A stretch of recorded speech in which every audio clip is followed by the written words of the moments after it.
Welcome, ladies and gentlemen, to the Aegis Protector League. I am Podslam, and I will let my co-caster introduce himself because I do not have the honor of doing so. Yep. I'm Sultan. I'm the filling color caster, so excited to be here.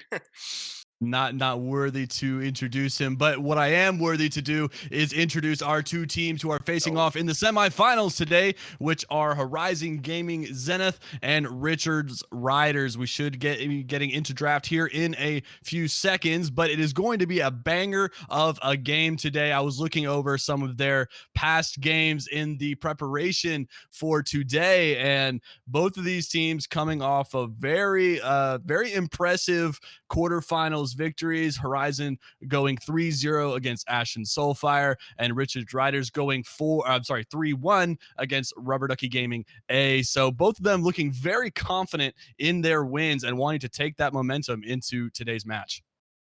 yeah, exactly. And I guess the one difference that these both teams have is just like Horizon Gaming had that one bye week compared to Richards Riders. So Riders have a little bit more practice coming as Mhm. of late, a little bit more games, but we'll see if Yeah. that actually changes anything. Yeah, we'll have to see if the amount of playtime will affect either team's performance today. But we are heading into draft, and the first two bands we got Udyr and an Annie Hover. Nope, actually going to swap over to Wukong. I doubt we will see any of the Annie. There is still a large prio on banning her out just because she is so great. You can play her mid, you can play her support, you can do so many different things with that champion, and she's just so versatile. But already four jungle bands. So both teams recognizing the power of the opposing team's jungler and not wanting to give either of them something very good and viable. Yeah, and a lot of these junglers are actually just like power fix for both these junglers. Like, I think Mhm. when we look at the bans, the Annie and Wukong, I think they're Yeah. the most banned champions actually against Horizon Gaming.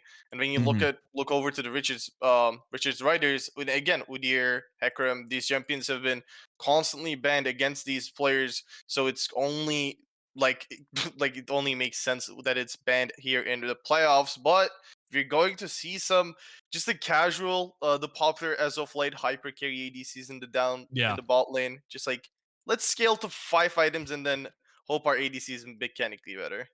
Yeah, and speaking of ADCs, we see that Horizon has opted for this Jinx, and that is a very big comfort pick for their ADC Melmo, who in their game in their series against Ashen Soulfire played it twice. The only reason he didn't play it in the last game was because it was banned. So obviously they were doing something right with this Jinx pick, and now because they were on blue side, they were able to pick up the Jinx for him, and now it is going to be up to Richard's Riders to be like, okay, should we have respected it and banned it out, or are we going to have some form of counter for it that we are able to abuse this immobile ADC in the bot lane and really get our Aphelios scaling? Yeah, and we do some like actually like compared to what I was expecting, a little bit more aggressive jungle picks. I think it's Yeah. been just mainly the Vi, the Sejuanis, like just a little bit more utility, especially when you have champions like Aphelios and Jinx on your side. But we see Mhm. the Viego.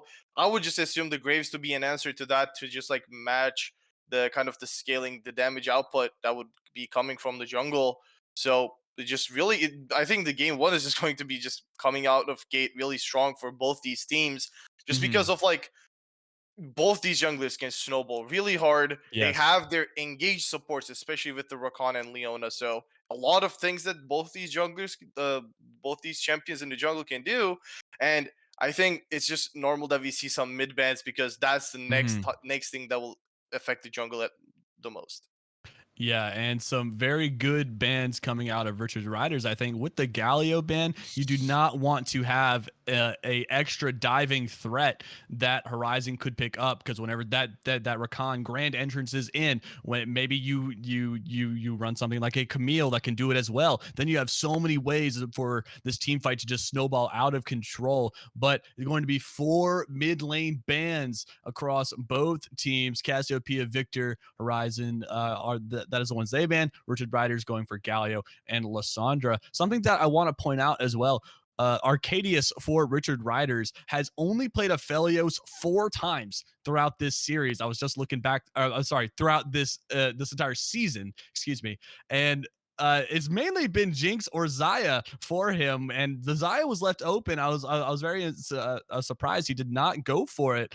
But something I am not surprised about is this Silas. Silas is such an amazingly strong champion right now, and it sort of puts Horizon in a weird place because it's like, okay, do we pick champions that have really good Oh, ultimates?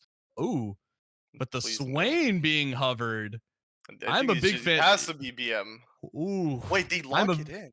I'm a big fan of this, unironically, because you have so much presence in team fights with that ultimate and with your E as well, being able to yank people and potentially stop them from diving in onto your team. And it looks like Olaf might be the last pick for Horizon. And yeah, it is going to be locked in. Yeah, I'm not going to lie. I think it is kind of awkward in the sense that normally you pick Silas if you see Swain Olaf, but Sure. the fact that you pick Swain Olaf after you see a Silas is really interesting because Yeah. it is just normally not something that I think it's just good because Swain just gives him that ultimate where he can sustain in the team fight as if his Mhm. W is not enough, Yeah. and I think it's just going to be really hard to kind of like slow that Silas down in the mid lane just off the pick bands. Mhm. Maybe Horizon is cooking something, but I will say that that is a really risky role to take. If they are cooking, it better be scrumptious if they want to take this first game. And something that I really think helps that is that Malphite that was locked in on R5 going into this Olaf. So I think with this Malphite pick, you are essentially just conceding top lane because you, as a Malphite, you are not going to win the 1v1 against the Olaf because I'm assuming that we are going to see a Griefer go for the Conqueror on this Olaf, which is very standard, just to be able to run down whoever you are fighting. And especially if it's a Malphite who does not really like those prolonged fights because he doesn't have a lot of prolonged damage. He has his Q, he's got his ultimate, and then maybe his E, and well, that's the bulk of his damage. Other than that, he's just hitting you with his rock fists. But Olaf, he loves those extended fights, loves getting those nice trades in, has lifesteal on his W, has so many ways to get into it. So it's going to be up to Richard's Riders to make sure that A, this Olaf doesn't snowball, and B, that Malphite is actually going to stay viable and start to make plays after he hits level 6 around Dragon, around Rift Herald, or just around the map in general. Yeah. I think like compared to other tanks though, I think Malphite has that one, I guess, good part in his kit where he can, if he gets slowed by Olaf, he can just use his Q, steal Olaf's speed, and then kind of run away. Yeah. So if he can like kind of trade, go into those like short trades where he just procs grasp and Mhm. run away, maybe that is the idea. I can see Mhm. that working definitely. It's Yeah. just I think it is just gonna come down to like how good you're actually into this matchup. I think it would be really similar to what Jack's Malphite is, where it Mhm. is known to be a bad matchup, but if the Malphite player just picked it just for the sole reason of counterpick and he doesn't know how to play it, he's just Mhm. gonna get smashed. Yeah. He's just going to get run down in lane. But I really want to talk about this Viego pick as well, because whenever you transform into some of the champions that Horizon's got going on, you get a lot of ways that you can impact team fights, namely Bravo's Rakan. You can do Jason Swain, because if you're in the midst of a team fight and this Viego is just constantly changing into different things, and all of a sudden he's a Rakan and knocks up 2 of you because you weren't thinking that he was going to switch into a Rakan, that can ultimately just switch the tides of a team fight immediately in the favor of Richard's Riders. But if Eck on this Graves is able to outduel him, because I'm not as knowledgeable on the 1v1 matchup between Graves and Viego early on or late game for that matter. So maybe you are able to shed some light on that matchup. I will say, like in a just in a 1v1 case, I think Graves should be able to beat the Viego. Like especially Mhm. with if he can get his grid stacks up, if he has the armor, it is so hard for the Viego to actually be able to beat the Graves. Yeah. And thinking from the fact that his lanes also should have like the early game prio, I think especially in Mhm. like top and mid, I think he should be really fine in that matchup. Like I Mhm. think all they're looking to do with this Viego, like this Leona Silas Malphite setup, is that okay, we burn our ults in, they get one reset for this Viego, because it doesn't matter who they kill. If it's the Olaf, they still keep going to, like, they're going to keep running them down. Yes. And if it's like, as you said, the Rakan or Swain, now you have the utility that normally the Horizon Gaming would have. And then you Mhm. keep it going. Like, Viego doesn't really specifically has to be light years ahead of the Graves, but on the other side, it will be much harder for, I think, Egg to sometimes pilot in these team fights, because again, if you die, you're going to give the reset to the Viego. So you just have to Mhm. be really wary of, like, am I in Leona's range? Am I going to get Malphite ulted, or is Ophelia strong enough to one shot me? Mhm. So I think Viego in this game much easier to kind of facilitate for the side of Raiders riders, and Horizon will definitely have to keep an eye on that. Yeah, it is going to be up to both of these teams to play their comp to perfection. If you are Richards Riders, you want those team fights. You have the perfect comp for it. You have the Malphite, you have the Leona, you have the Silas who can steal some of these nasty ultimates on the side of Horizon. And depending on Aphelios's guns, it can be devastating. If he's got Infernum with that flame ultimate, if you've got Gravitum with that everyone rooting in place, all of those things can change the tides of a team fight. Horizon, I think their comp is more around the skirmish. They can take these 5v5 team fights. It's not going to be as effective as Richards, which I think they prefer the 3v3 or the 2v2 or even the 4v4, depending on who the four is for each side. But we are going to have to wait to see how these two comps are going to flesh out in this game one. Remember, this is a best of 5 series, so while this game doesn't determine everything, it might determine the momentum that the team who takes the victory will take into the rest of the series. So don't go away from that browser. Aegis Protect League. We'll be right back.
Welcome back, ladies and gentlemen. I hope you got your popcorn and some soda because we are in for a banger in this first game of the semifinals for the Aegis Protector League. I am Podsel and my co-caster Sultan, and we have got an interesting start coming out of Horizon. The 5 men strong through the bot lane. Roaming up, they're going to see Arcadius here in a second and might see a brawl.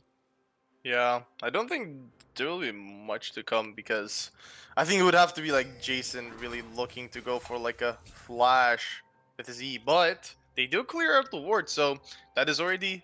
Did Jason get the XP? I think he did. That should possibly give him the level 2 early in his lane. So small things, really small things, but those small advantages sometimes just pile up into big ones. One good trade that you can take might just give over the prio for the enemy team. So we'll see how it goes. JC walking up to see maybe if there's an invade. Oh, are they? Oh, they're actually switching lanes. Interesting. Okay, so JC is going to be the one taking it topside against this Malphite, which, I mean, I guess I understand you want the control mage against this Malphite a little bit to be able to sort of dictate the lane a little bit better. I mean, I guess Olaf can do that too, but Yep. I guess they imagined that the Swain into the Silas is a worse matchup than the Swain into the Malphite. They just need to be careful. Like, Hopium has the idea that JC swaying in a long lane really early on might prove to be difficult. Ek will they do have vision of him actually hitting the blue buff, so Hopium maybe we'll look for a steal.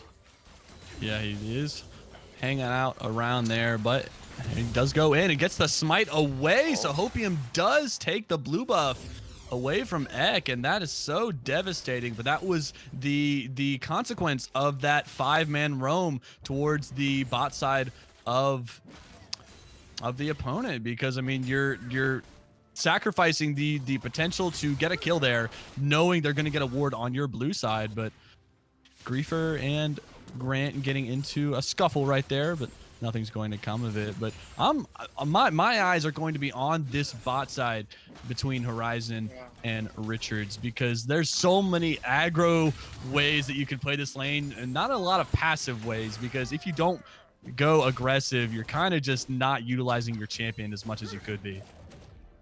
Yeah, exactly. But I guess we might see an attempt from Ek to look for an invade, but yeah, Griefer in a bit of trouble. Does get the first blood in the Triumph bonus, though. He's healing. Conqueror is propped, and Ek actually goes in, but it's my. a double kill for Whittle Griefer. Turns out the Olaf was the proper pick into the Silas, and a double kill going early on puts Horizon up over 1k gold. Yeah, never underestimate a low HP like Olaf. The champion, you think you kill him, he starts healing 30 HP a hit. It is not funny. The riders experienced that it was not funny, and that will be really rough, especially in Gran Torino in mid. Because Holy Spartan flash auto. Barely getting out there, but he does burn the flash. Yeah, I think like riders really have to go for this. I don't think like both these matchups will be really beneficial. But I also don't think Silas in a long lane will really help Gran Torino, because you kind of want the Malphite to have the ult in a long lane so that you can really go for those kills. The enemy can't really get out even if they fly sometimes. So we're gonna see how this will. Oh. Zenith Blade onto Melmo right there. Vexrax got to be careful. Doesn't want to get too far in, but he says, no, I'm actually going all the way. Melmo having to flash out. He doesn't have his cleanse available. Must have burned in an earlier engagement, but that is a trade of 2 summoners for 1, but it's a massive wave pushing into Horizon's bot outer turret, and it might pay costly for them if they are able to get a good recall with Richards.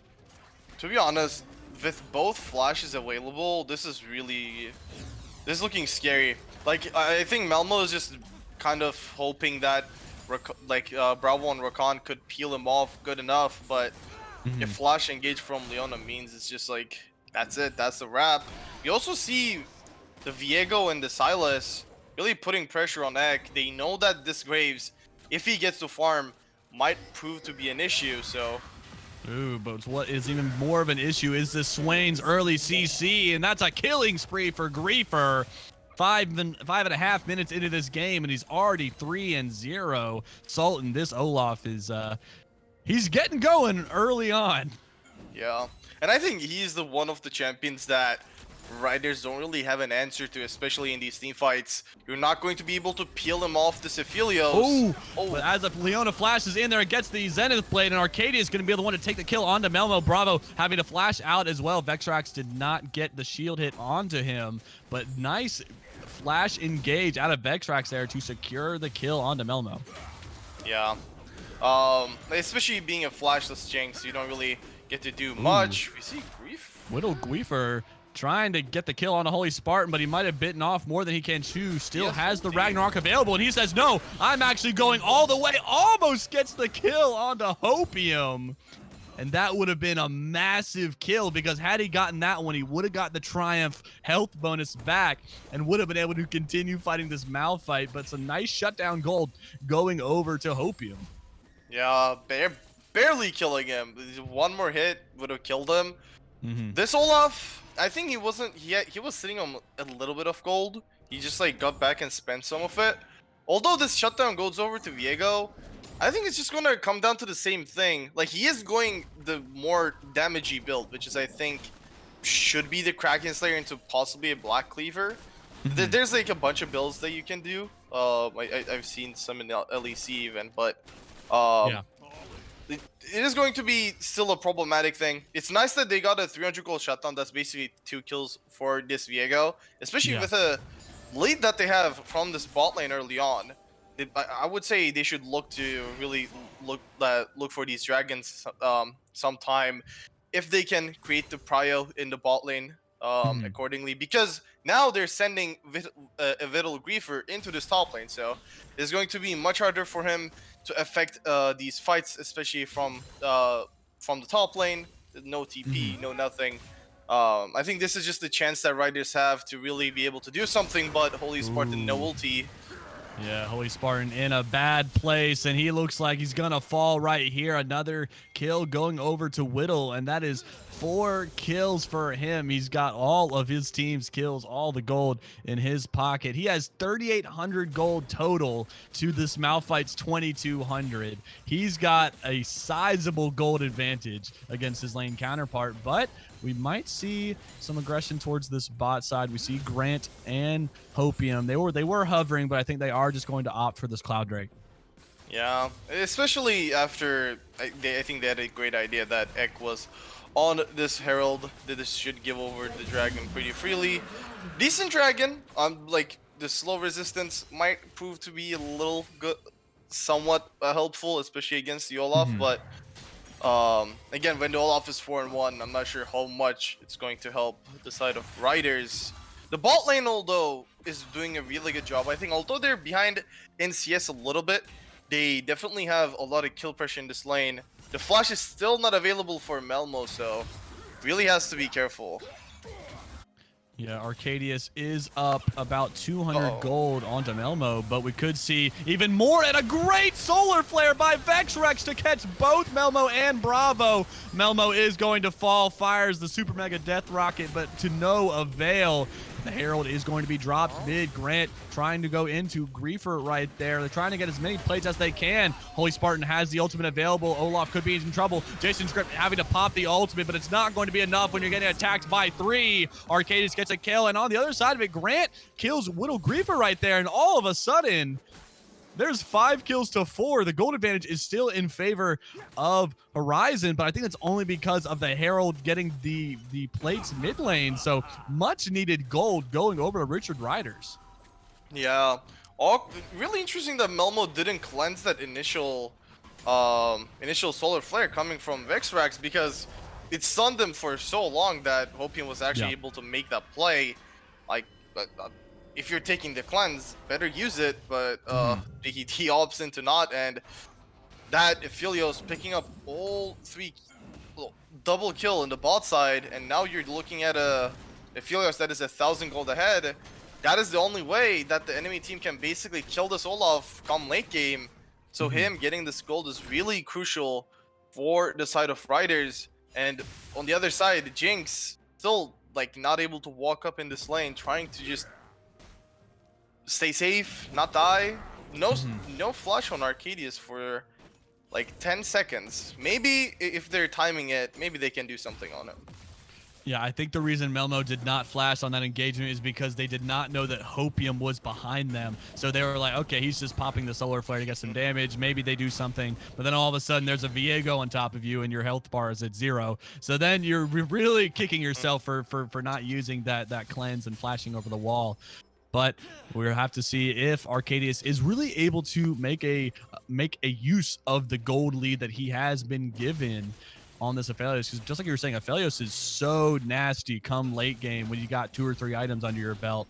And we see Ek here trying to get something going bot with a potential gank, but the wards from Richard's Riders just delaying any type of engagement. But Jason getting jumped on by Grant here, going to be interesting. The ultimates are stolen. Ek is here. If they decide to try and do something, the Claw is going to drag him back in. He already popped the second half of the Swain ultimate. Bravo pops in with the grand entrance and the quickness, and Melmo says, thank you very much, I'll take that, with the super mega death rocket. And that is some much needed gold into his pocket after being down so much to this Aphelios.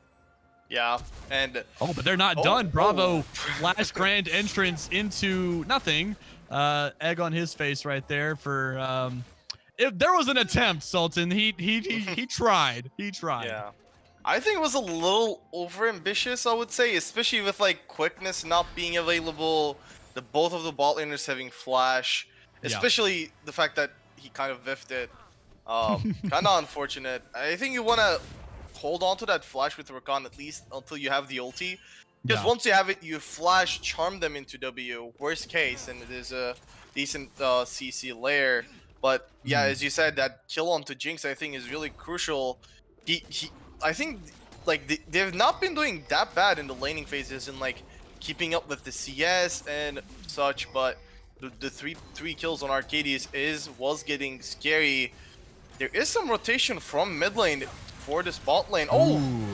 Bravo is getting CC chained into oblivion. He got stunned out of his grand entrance over the wall, and now it looks like it's a 4v2 onto this bot side. Melmo and Ek, they are in a very bad place. Super Mega Death Rocket was taken. Melmo flashing the Aphelios ultimate. Did not want to get hit by the sniper right there, but I think it is only delaying the inevitable. TP out of Whittle Grief for Super Mega Death Rocket is going to be used the opposite direction, but it could look like a counter fight from Horizon. Hopium having to use the ultimate over the wall, and what looked like a very promising dive from Richard's Riders is actually just going to be canceled by one teleport. Yeah. Well, when that one TP is coming from a 4 and 2 Olaf, you sometimes just really need to respect that. I just realized the item choice of like JC though, which is like he went for the Night Harvester, which I think when you're against a team where there's like 3 melees, Silas kind of gets beefy with like the Rod of Aegis build. The Leona is a little tanky, the Malphite obviously is tanky. I would rather see maybe a Rod of Aegis to kind of further apply more sustain in the team fight, or maybe even a Liandry's for extra damage. I don't know how much help this Night Harvester will really provide him, but when we look at the bot side, both ADCs finishing the Mythics, the Gale Force, a much needed Gale Force probably for Arcadius when it's time to run away from the Rakan, from the Olaf, will be really helpful. Even maybe fights early on, so we will see how it turns out. The next fight, possibly for this Herald.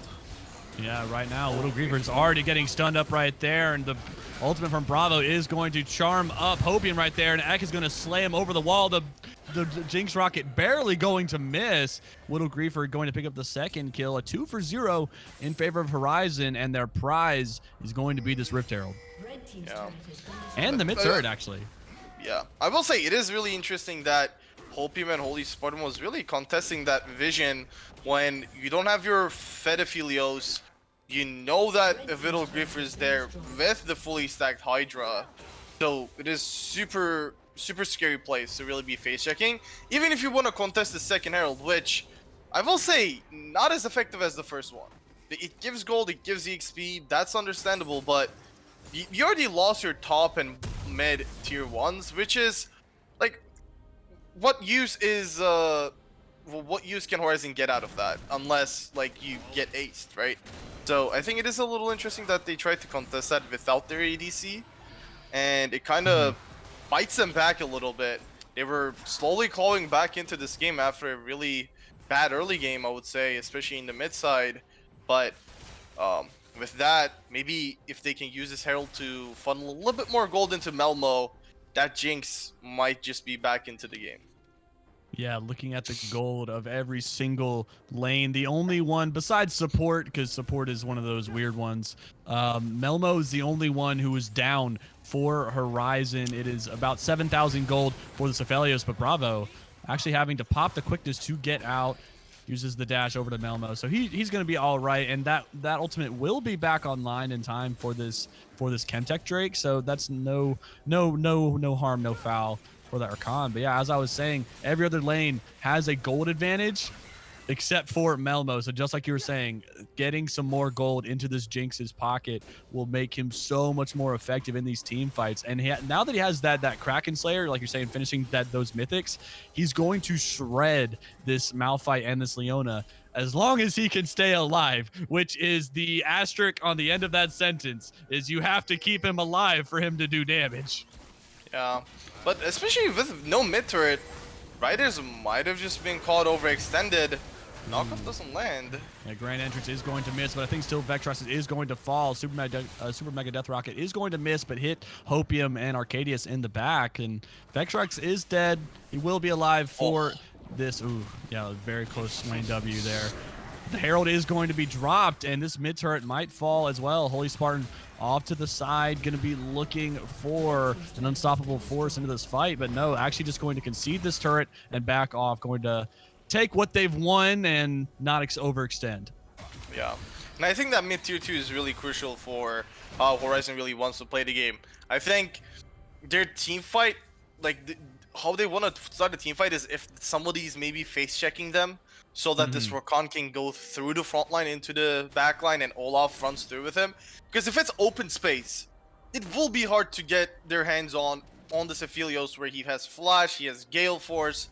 There is basically three to four melee frontliners in this team fight, in a possible team fight. So, and I think especially not having that tier 2 means Horizon will be able to grab a much better vision control around the Dragon, around the Baron, and especially it being a Chemtech Soul, if they can grab that, it is going to be really hard for the side of Riders to really deal with this Olaf, deal with this Swain, who really want to stay below 50%, where they're just going to keep sustaining, keep winning the fight, even because you're not going to kill them, even if they're below 50. Olaf is a champion where you get me lower, thank you for that. I get extra lifesteal and attack speed, so really important Dragon too.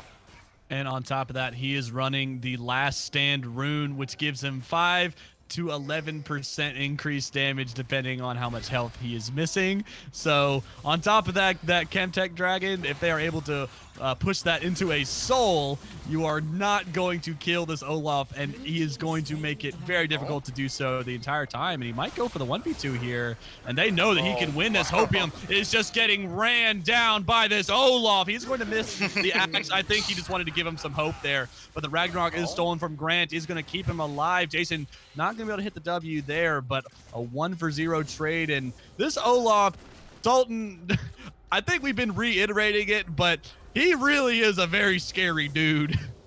Yeah, and like especially like we haven't seen him a lot in the jungle, especially in soul lanes. I think he's been so strong, and this shows why. It's just like you basically cannot duel the guy, and when you do, there's a chance that he kills both of you. So it is just such an interesting champion to, I think, play against as a jungler too, because you gank earlier than level 6. He dishes out an unexpected amounts of damage and survivability. You gank him after 6, now you can't CC the guy. You leave your top laner alone or your laner alone against him, they're just gonna get smashed. So it is a really like if the guy who's piloting the champion really like well known or like knows how to utilize the champion well, it is a Yeah. really hard pick to play against, and we're seeing it in this game, especially with the Shirley's on Bravo. I think in these team fights, they have to somehow keep an eye on him. I guess the only good thing is that he doesn't have a stride breaker to really slow down Arcadius, but that means he has Jack Show, which means he's going to be that much tankier. Yeah, a lot harder to kill. It's either you're going for protection or you're going for damage. And I think going for the Jack Show is actually very smart because, yeah, you might get some extra damage, but having a little bit more survivability in these fights will ensure that you can do extra damage throughout. So there are pros and cons to each side of the build, but it does look like something that is synonymous with him this entire game is taking turrets. He already took that top side outer, is going to take the bottom side outer now. No dragon just yet to contest. It comes in about 2.5 minutes, but they do have their eyes set on Grant right there, just going to shove him out of the lane. But there are 3 top side for each team. We could see a fight break out here. Grant stole the Swain ultimate. Jason needs to be careful. Doesn't know about the rest of the gang coming. Does he have anything to counter? It flashes away from Bravo right there, but he's going to get locked up by the Grant entrance and the quickness. Hopium having to flash out as well. The Swain ultimate still going. Super Mega Death Ride comes and hits him in the back end of the map. Jason getting the hook onto Hopium, and Hopium trying to get the resets, goes in with the Heartbreaker. Can he get the kill? No, is actually going to be slain by Melmo. Bravo having to flash away after the Grand entrance onto Grant. Only a 1-for-0 trade so far. Whittle Griefer and Holy Spartan on the other side of the map just acting like they do not see what is happening topside. But Horizon getting away with a 1-for-0 trade there. Yeah, and we see how much of a problem that a swing can, I guess, provide be for the side of Riders. They just don't have that last bit of damage that would get him to that like 0 HP, kill him for sure. But he always like lives at that like 200, 300 HP where he's just gonna keep sustaining with the Conqueror. So they really need like this Aphelios to be, I think, 3 items. Like he already has the LDR, a big damage buff for him at 2 items, but he's definitely going to need that IE to just for the sake of like the extra damage. There isn't too much armor on the side of Horizon, possibly only on a Whittle Griefer, but the IE will definitely be a crucial one. But he is ahead. He is 4-0. He is up a little bit on CS, almost around 10 CS per minute here. So that Aphelios, we just need to keep an eye out for the next item. Yeah, and something that I think Richard Riders needs to take into account is they need to pay the grievous wounds tax. Someone on their team has to get it, whether it is Holy Spartan, whether it is Arcadius, whether it is Grant. Right now, no one has any ability to cut the healing of Griefer, to cut the healing of Jason, to cut the healing of anyone. Especially, I mean, even Ek has the Immortal Shield Bow and the Bloodthirster. It's got 2 lifesteal items right there. So I think that is something they need to prioritize before they get into this Baron fight territory. Third Dragon is going to be spawning here in about 20 seconds for Horizon, and they are poised to take it and push themselves to Soul Point with this Chemtech Soul, which, as we've already talked about, will make this Olaf so incredibly difficult to deal with. But right now, you gotta do what you can, and what you can do is get some heal cut to combat these guys in these team fights and maybe even win 1 or 2 of them. Yeah, Jason needs to be careful. Yeah, Jason gets stunned up by the solar flare there. Is not going to pay any more price for it. And it looks like Richard's Riders are posturing themselves around the Baron pit. I don't think they can take it just because of that Scuttle Crab. They're not able to bait it as well because you know that Horizon will always have vision onto it. And it's Horizon who are reclaiming vision around the Baron. Yeah, and especially with their team comp, they don't really have the fastest Baron take. Like, on the other side, with the Olaf, with the Grace, with the Jinx, if you lose vision off that Baron, Horizon can just take it super fast. With the Riders having only really Aphelios to provide some DPS. Normally Hopium would be, but he's a little behind, being 1-5 currently in the game. He needs a little bit more items for them to be able to pull that play off. But again, with the last Chemtech Dragon coming out in 4 minutes, that's going to be Soul. If Horizon is able to take that, I think normally Chemtech Soul on some teams it's not as effective, but on a team where you have Olaf, where you have Swain, even Jinx, where you're trying to jump and one-shot her, and she's just going to take less damage below 50 HP, below 50% HP, which is, I think, going to be super hard. Ooh, Hopium immediately having to use the Heartbreaker over the wall, and that is so heartbreaking because you just had all of your Krugs stolen from you as if you weren't in Poverty Town already. You're getting your jungle camp stolen away from the 7-2 Olaf, and I think that is where Horizon need to really start focusing themselves, is to just smother Richard's Riders right now. Take as much of their jungle as you can, push the waves in as far as you can, because as long as you can pressure this Baron, they are going to have to play a little bit more risky. Gonna have to face check brushes more often, gonna have to go into pockets of the map that they don't really want to fight in because they know that they will lose. And as we see here, bot Jason pushing the wave into Holy Spartan, but Holy Spartan having to clearing it up. But it's sort of a very peaceful state of the game right now, something we haven't really been seeing for the past few minutes. But both of these teams sort of just waiting for this next cloud. I'm sorry, Chemtech Dragon. It has the cloud icon. Raya is trolling me right there, but waiting for this next Chemtech Dragon to spawn. And my, what a fight it'll be. Yeah, it is interesting that I think the side of fighters are not really going for many plays to like get some picks, because I think if it's someone else, anyone else other than Vidal Griefer, I think they should be able to kill them. Like with the amount of CC they have, with how strong Aphelios is, with like Opium at least being on 2 items. I think they should be able to at least get a kill, but they're really taking it slow. They're waiting it out for this dragon, but like before this dragon spawns, Bison will come down. Ooh. Hopium gonna have to use the Heartbreaker once again defensively. He's used it offensively very few times throughout this game, but Vexrax saving him with the Solar Flare as well. And now that the Richard Riders jungler is sort of poked out, you can threaten this Baron. There is zero vision for the Riders around in and around this pit, but I mean they see Whittle Griefer and X, so I doubt they know it's going to be taken. It started right now. Arcadius, Holy Spartan, and Vexrex are the ones here. Hopium and Gran Torino are on the way. Baron is almost at half HP. Jason pops the ultimate to be some more of the front line. Grand Entrance is going to hit 2, but the Malphite ult hits 2 as well. A big Aphelios ult out of Arcadius, and it looks like this Olaf might fall on the other side of it. Arcadius could get going, only gets 1 though, actually gets 2. It is a 2v1. Melmo and Gran Torino are facing off against Melmo, but Melmo stacks fully charged. These rockets do so much, the Q is going to miss. Super Death Rocket is going to be dodged by the Zanyas. Melmo's still going to kill him there. One more auto will do it. He is excited. Can he chase down Holy Spartan? No, he cannot. A 4-for-4 trade. But at this point in the game, if you are Richard Riders, any even trade is a positive trade for you. Yeah. I was surprised that like that fight even went as good as it did for the Riders.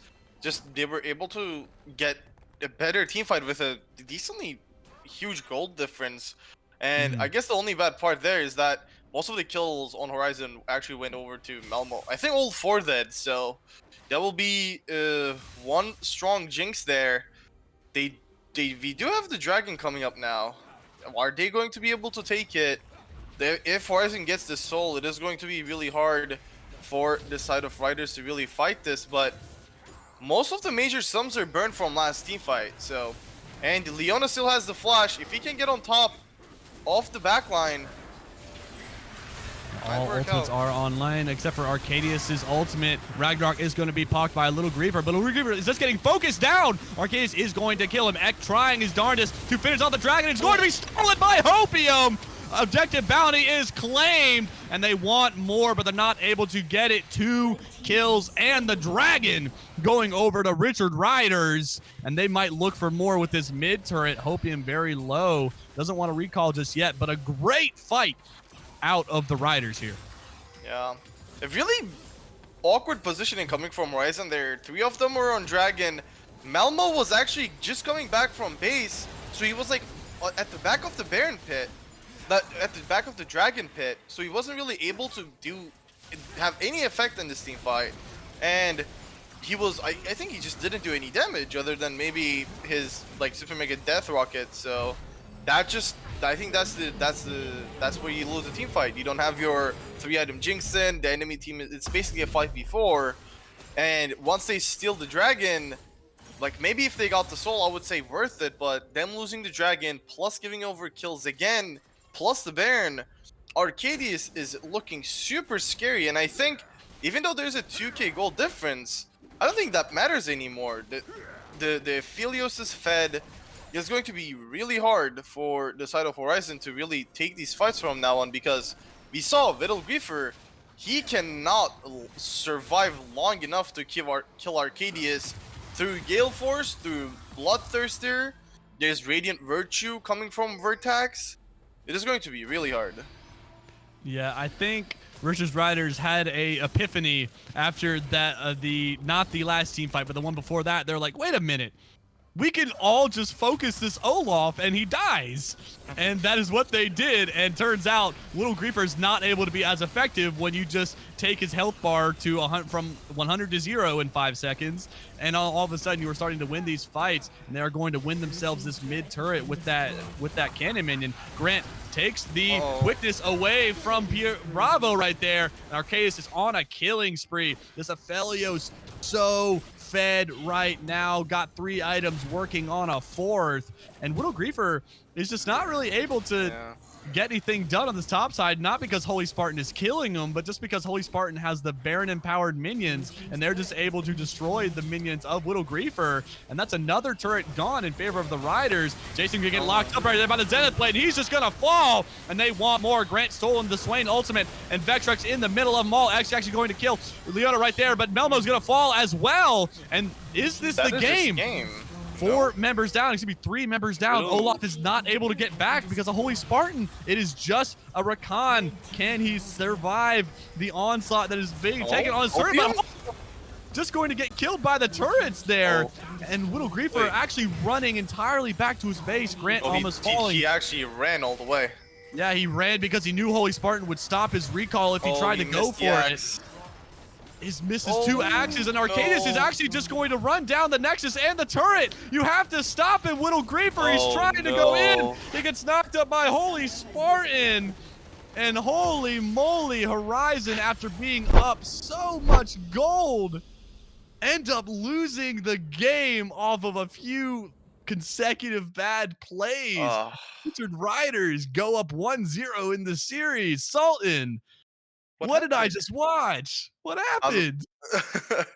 Yeah, that was a really quick end to a game that was like actually went like, I think it was just like pretty chill. Like once that 3rd dragon was picked up from Horizon, and just mistake after mistake. I think it's just like they were not positioning well for these team fights. Like the one in the dragon, Melmo was not there to really dish out the damage, and they lose that. They give over Baron. That's fine, but if Vital Griefer is trying to split push when he has no TP, so yeah, like, and especially when he's the richest member of his team, I don't think you have the. I don't think you can really do that. You don't have the. What was the word? You don't have that option available to you. Because you have to be the one who's actually on the Aphelios, pushing him back out of the team fight, even if you don't kill him. Because if he's not there, who is really there to be in the front line, be a menace? Not the Swain with no Zhonya's. The Rakan build is a little bit more squishy, and the Graves is also building full damage. So, like, Arcadius was just able to wreak havoc in this team fights, and there was just no answer from Horizon.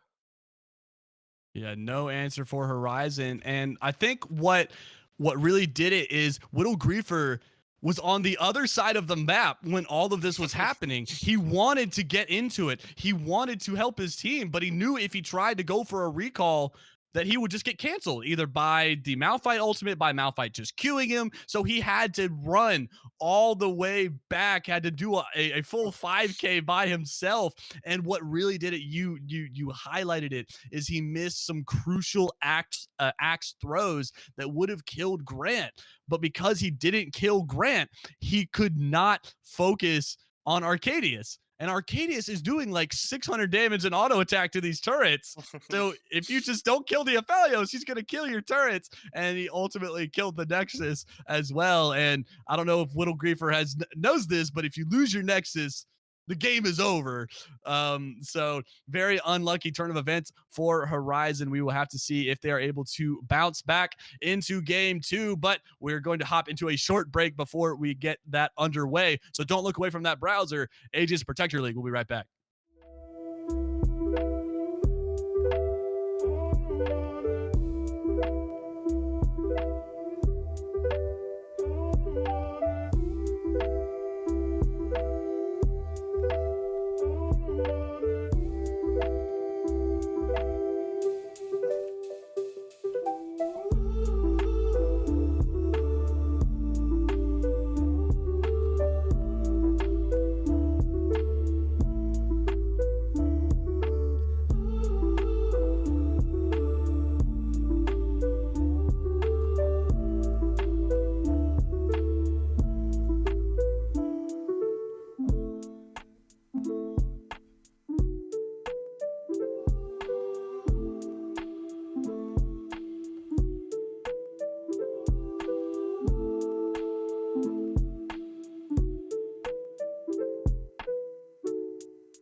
Welcome back, ladies and gentlemen, to the Aegis Protector League. We just got through with game one with Richard's Riders coming back from seemingly the pits of despair to win that game against Horizon Gaming Zenith.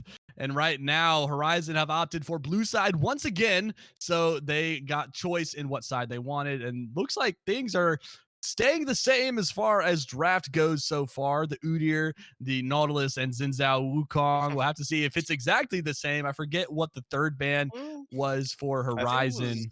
Hecarim, but they are going to Ooh. challenge the ADC. Interesting.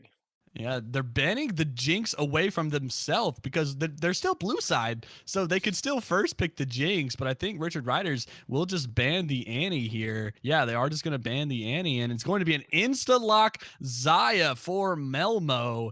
I'm a I'm a bit confused by the like first pick of this champion because I mean you know that Arcadius is comfortable on the Aphelios or and other champions like that, but I guess they also know that he likes to play the Jinx and the Xayah as well. So just taking that away from him and sort of I guess pushing him onto the Aphelios, saying, "Yeah, we want you to play the Aphelios again because we are not going to let you get fed like we did last game."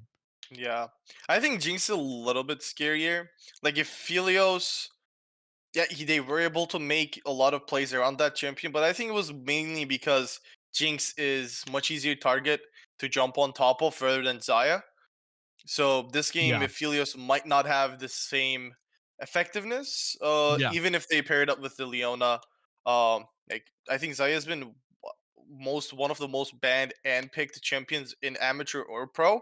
It's yeah, just the safety that she provides for herself. You don't need to specifically peel her as a hmm, team compared to like a Jinx where you need to sometimes blow everything to peel that yeah, champion. But I think like the writers will actually just keep themselves to the same draft. But I think I really like this prom. hmm, It is going to really slow down what like the writers were trying to do last game. This time you're jumping into a Zaya Braum, which is super scary. hmm, You not if you don't get on top of them perfectly, I'm gonna get stunned by Braum, rooted by Zaya, a lot taking a lot of damage in the process. So I think that's really understandable. I will say, hmm, like, I don't think Horizon lost last game out of like any draft difference or anything, or like Riders won because their draft was insane. It hmm, just came down to bad decision making. So I can definitely understand the Graves here. I think he did a really good job of just like keeping ahead of this Viego, ganking only when he had to, and just hmm, staying ahead of him. We didn't really see him do much because of the ADCs really popping off and then the hmm. Olaf being such a big force in these team fights. But I think, especially since they picked the Viego again, I think Horizon is really happy with how this draft is going. They take away the Malphite, because again, Malphite was super behind, but Malphite's like one of those champions where he's always going to deliver Yes. what he really provides for your team, where he's going to knock up the enemy ADC. He's going to be maybe less tanky if he's behind, but he's still going for that huge knock up on your backline. Removing that threat will definitely help. They do bend Mhm. the Olaf, which I also understand. I think like Little Griefer was a menace on that pick, but Sion is a champion in the top lane, which is like a scaling tank, but can be easily countered by a decent amount of champions, Ooh, and which one of those is champions is going to be Gwen. So, what Griefer is going to be on a more aggressive pick into this Scion, not just going for the oh handshake of tank v tank, but wants to try and pressure this Scion because just like you were saying, Scion is one of those champions that is infinitely going to scale. It is going to be incredibly beefy, regardless of how far behind that he is. But the Ari is being hovered, and no, it is going to be the Lissandra that is going to be picked up. Yep, picked up for Horizon. And I think that is because of the Olaf ban. Because if I recall correctly, it was Olaf and I'm sorry, Galio and Lissandra that were the ones banned. And if you also recall in last draft, it was Cassiopeia Victor that was banned for Horizon because they banned away the Malphite. They left open this Cassiopeia. So both mid laners get their champions that were banned this last game. And I love both of these teams' draft. I'm a bit more desiring of this Riders draft. I like it a little bit better just for the front to back team comp that you are fighting with the Scion Leona in the front line. Viego maybe even up there depending on how he builds with the Aphelios Cassiopeia in the back. But Horizon, I'm not disliking their comp at all. I'm not hating on it whatsoever. You can utilize this Braum so well. I myself am a Braum main, so I love anytime I get to see Braum, whether it is professional or amateur play. But you've got so many champions that can utilize his passive. You got Graves, Gwen, Xayah, and just like you were talking, you get rooted by the Xayah feathers. You get stunned up by the Braum Q and the Braum ultimate, the Braum passive. You get locked down by Lissandra. There's so much hard CC coming out of Horizon's draft right here. yeah. I think Horizon kind of looking to do something similar Mhm. compared to last game. Gwen kind of works really similar to Olaf, where she's just like going to use the needlework instead of the axis from Olaf. Yeah. She has some sort of immunity in her W. A lot of true damage coming from the kit. The only difference Yeah. is she's AP, and Leona might prove to be a little difficult for her to play against. But I Yeah. think, especially with how Griefer was able to get ahead early on, if he can do that on Gwen, I think it's much scarier, much better scaling on the champion, and Mhm. yeah, I think it's going to be a much better pick for him. But I think in a grand scheme of things, I really like this last Cassiopeia pick, because if that Leona Solar Flare lands on anyone, the miasma coming below them will almost guarantee you a kill, because now Graves cannot dash out of the miasma. Gwen cannot use her dash. The Braum cannot jump to her ally, or Lysandra can use the claw. So, like, I think that lockdown CC that RR or also has is really scary, especially when you have a champion like Viego. When again, any champion that Horizon gives up over to this Viego will be insane, because you either give over to Lysandra if it's going to give over to CC. Gwen gives a lot of damage. Braum, now that he's going to Q you, use the Braum passive against you. So Horizon needs to be, I think, even more careful because of how potent their own champions are in these team fights, which is a really interesting thing that Viego brings into a team comp. I'm Mhm. just expecting a little bit more out of the Horizon bot lane, um, because Melmo, although he did end the game 6-2, something around there, he, I think, struggled a lot in lane, especially with Mhm. like not cleansing in time, just getting caught by the ganks. The Mhm. same with I think Bravo. So I think if they have a good laning phase, I think this game is looking much better for the Horizon side. Yeah.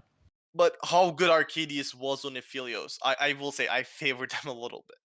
Yeah, and I think it was a mixture of unlucky plays out of Horizon and very smart plays out of Richard's Riders, because I mean that first instance that Aphelios really got going was a very early bot gank. It was 3v2, and then Horizon just got stunned up by the solar flare, and then from then on it was like, okay, you're just gonna die. And that was something you're talking about where Melmo not using the cleanse. I mean, the cleanse, it will be back. You could use it. That is the purpose of taking that summoner spell. But he does have the Zaya ultimate now, is able to use that, and it is on a lower cooldown than cleanse, but it is going to be another way that he's able to get out. Maybe he still runs cleanse. I don't know. As I mean, you can run cleanse here. You can go heal. You can go exhaust. You can there's a lot of different options that the ADCs are running now in the meta. So I'm going to be curious to see what Melmo decides to run in this lane against the exact same lane that he just played against, but on a completely different champion.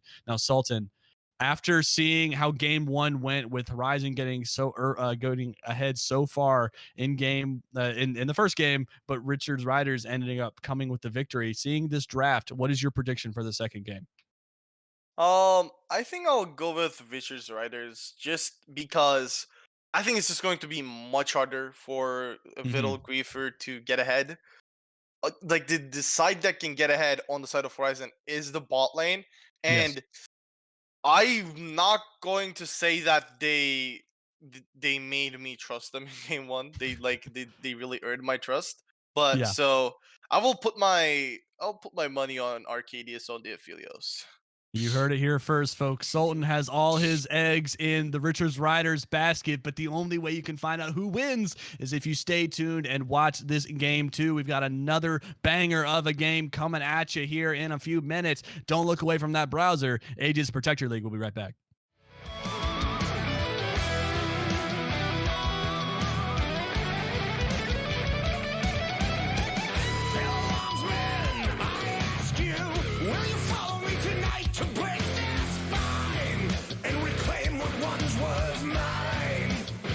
Those cravers backstab me, deceive me. Never shall I tolerate their crimes again. Now let the hunt begin.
Welcome back, ladies and gentlemen, to the Aegis Protector League semifinals between Horizon Zenith Gaming and Richards Riders. I'm Podslim with the co-caster Sultan, and we just saw Richards Riders take the rug out from under the feet of Horizon in game one and sneak out with a win. And this game, they are looking to continue that momentum to continue their push in playoffs. And no more cheese coming out of Horizon this time around, going through the bottom side, but we do have a pause, and I don't know what the reasoning for the pause is, but oh, okay. I'm seeing in chat that I don't know how factual this statement is. Oh, top lag. Okay, I was looking further down in the chat where it said the ADC's chair broke. So maybe maybe one of the ADCs is going to get a different chair. Maybe one's fixing his internet. I don't know. Maybe other stuff like that. All right. I mean, I don't know. So we'll have to see. I will say Horizon did win the rock paper scissors in the chat. They did, so, and I think that's already a bonus. I mean, because I mean you're winning the mental game already. You're in their head already. Yeah, and that's all you need in League of Legends sometimes. Sometimes you don't even need to beat your opponent. You just need to mental boom them so far that they just don't want to play the game anymore.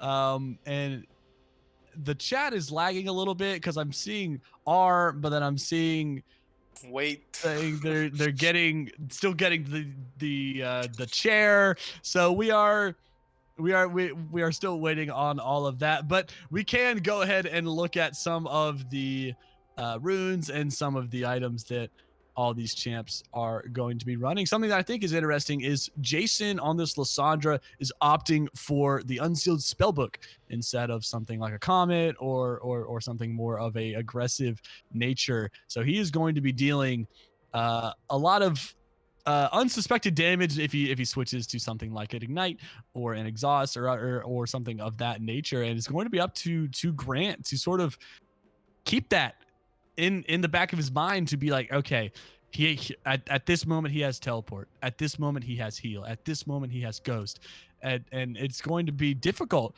in those, especially late game, when you're just not really focusing on it and don't really have that in your mind, and all of a sudden you're at a drag fight and this Lissandra has exhaust, and this Lissandra has, he just smites away the dragon. Or he switches to smite, and then all of a sudden now you're going up against two smites versus your one, and you don't really have a Nunu on your team, so you can't have two smites as well, so it's just like cheating at that point. But yeah, I'm a big fan of Jason selecting this rune, and we are unpaused. Finally, it says play will resume in 0, but we are perpetually stuck in the pause. So wait, does that mean we're going to be sitting here for a few minutes waiting on this game to unpause? It should be a few seconds normally, but yeah, we just get to talk to the lovely audience for a little while. Oh, and hey, we're back. Sorry, audience talk is over. No more. Put your questions away. We do not care. I'm kidding. We do care, but we cannot answer your questions right now as we got a game on our hands, Sultan. Gosh dang it. Yep. But I'm surprised Melmo did take the cleanse again. Hopefully use it a little bit more often. This game definitely is going to help him. Especially with like the threat of Scion. Like Scion does provide knockups. There's a lot of stuns in that kit too, so especially with like Cassio ult, the Leona still. There's a lot of cleansable things for Melmo for him. So if he can utilize that well, he might bait out some overextension from the side of the Riders. Another thing is Arcadius is actually running the cleanse instead of the ghost this time, so he prefers that a little bit more safety, especially against the Lissandra. Definitely will prove to be helpful. It's really awkward that Horizon is playing this little one really safe. Normally if Philios, the Q missed, but like especially for the Xayah Braum, I think you definitely you should be winning that low one hard. But Melmo did start with the double daggers instead of instead of the deadly plumage, which cuts down on most of the trading power that he would have. So not much will come in the early game, but Griefer already putting the pressure in that top side matchup. Yeah, this Gwen is going to abuse this Scion early on. Just has so much more damage output than this Scion, especially when Scion has no health items or stacks on his Soul Furnace to really play aggressive. So he's going to be farming from under his turret for presumably the next 3 or 4 minutes until he's able to get a recall off and buy some items. And mid lane is going to be an interesting one as well, because both of these mages have the ability to do a lot of burst damage, but Grant really wants these extended fights, is running the Conqueror. It started a tier, didn't even start a Doran's Ring or anything like that. So that is going to be massive for him in regards to these trades, in order to get his mana pool flowing early on. Both junglers started top side, which is a little bit odd, but they are going to potentially fight over this Scuttle Crab here in the bot river. But the only difference is Rich's Riders have a ward in the Tribush, and Holy Spartan getting taken pretty low, but health potions are in the favor of Whittle Griefer. He has one more. Holy Spartan does not. They know this. Yeah, they know that Graves is here. Ek just throwing out the spell shield and flash from Bravo, not going to hit the Q, but the passive is still alive. Melmo doesn't auto anymore to get the stun, and Arcadius is just gonna flash in and get the kill. A little bit of misplay from Horizon. I think it was just more of maybe a miscommunication. It's just Melmo was so healthy. He tried to back out of the fight, where I think like one more hit on Hopium would have stunned him, so that they maybe could have like at least traded a kill, even if it wasn't like with them getting a kill there. Lexark's trying to use a Hex Flash, nothing will come out. But yeah, again, Arcadius, even Summoner's Burn in the bot side, if Helios gets away with another kill, early game, it's looking really similar to game 1. And unfortunately, Egg doesn't really get anything out of that bot side clear. So he's just going to be back on track. But one difference, Hopium was able to full clear, take the Scuttle. He's going to have much better tempo in the jungle. But Arcadius' greeting is back here, so might want to be careful. Still hasn't reset. Yeah, you do not have any form of heal. Bravo, granted, does not have his Ignite available, so you are a little bit safe in that regard. But yeah, I think that beginning play, there's just a little bit of misplays. I mean, Bravo flashing in, missing the Q on this Braum, so not applying a stack immediately. And both Vexrex and Hopium had 3 stacks of the Braum passive on them, so one more auto from anyone would have stunned them up and maybe, just like you're saying, gotten a trade kill back. But nothing you can do to change that. Now Arcadius has a gold lead. He wants a decent back right now, but knows as soon as he recalls, this wave is going to just be shoved into his turret, and he might lose a plate and a lot of XP. So he's got to make it at a very opportune time. He wants to shove the wave out, wants to try and pin it up against the turret of Horizon, but this ward is going to spot Hopium going in here, and he's not going to get anything. Braum just using the W to dash to save himself right there, and the wave is properly pushing in, but Arcadius is staying. He's not taking this time to recall, which I think is an interesting choice. Yeah, I think they just want to make sure the wave crashes so that it's not frozen. I think they should be able to crash the next wave, but Holy Spartan needs to be careful. Might be forced to burn his own ulti. Oh, yeah, he doesn't. Griefer. Ooh, he just dies. He's just gone. Oh, the flash from JC. Oh. Yeah, Jason gonna stun up Grant right there, and Grant flashing about 5 centimeters to his left, and he is still going to die. They want to give the kill to Ek right here to give him some advantage in this jungle 1v1, and a great use of the ultimate from Jason to pin Grant right. And yeah, Grant's flash, I don't think he did it at the full length. I think he did it as a less optimal flash, but is going to pay for it with his life. Wave is going to shove in, and he's gonna be down a little bit of gold, not too much, about 200, but 200 at this point in the game is quite a lot. Yeah. Another interesting thing, like he didn't flash to full extent, plus didn't use Petrifying Gaze. Normally, maybe he might have been able to like at least trade a little bit more damage, maybe heal up a little bit. earn some time for himself. Didn't do that. Awkward enough, Holy Spartan in the top side again. He also didn't use ult, just died for basically nothing, and Yeah. just like 2 kills given over by the soul laners, looking kind of similar to game 1, where Horizon is just able to create these leads in the soul lanes, but not really able to create the same lead in the bot side. And this time Melmo is actually down CS compared to what he was doing last game. Bravo needs to be careful. Staying in the Bravo's miasma. getting locked up by the miasma there. And Bravo, my friend, you are in the wrong place at the wrong time. Hopium is going to swap to the Braum. Got 1 stack of the Braum passive onto Jason right there, but nothing's going to come of it. And that kill you just got mid lane is already counteracted by Bravo walking up. And that is the 2nd death for this Braum. So it's going to be very interesting to see what he can do with that. Yeah.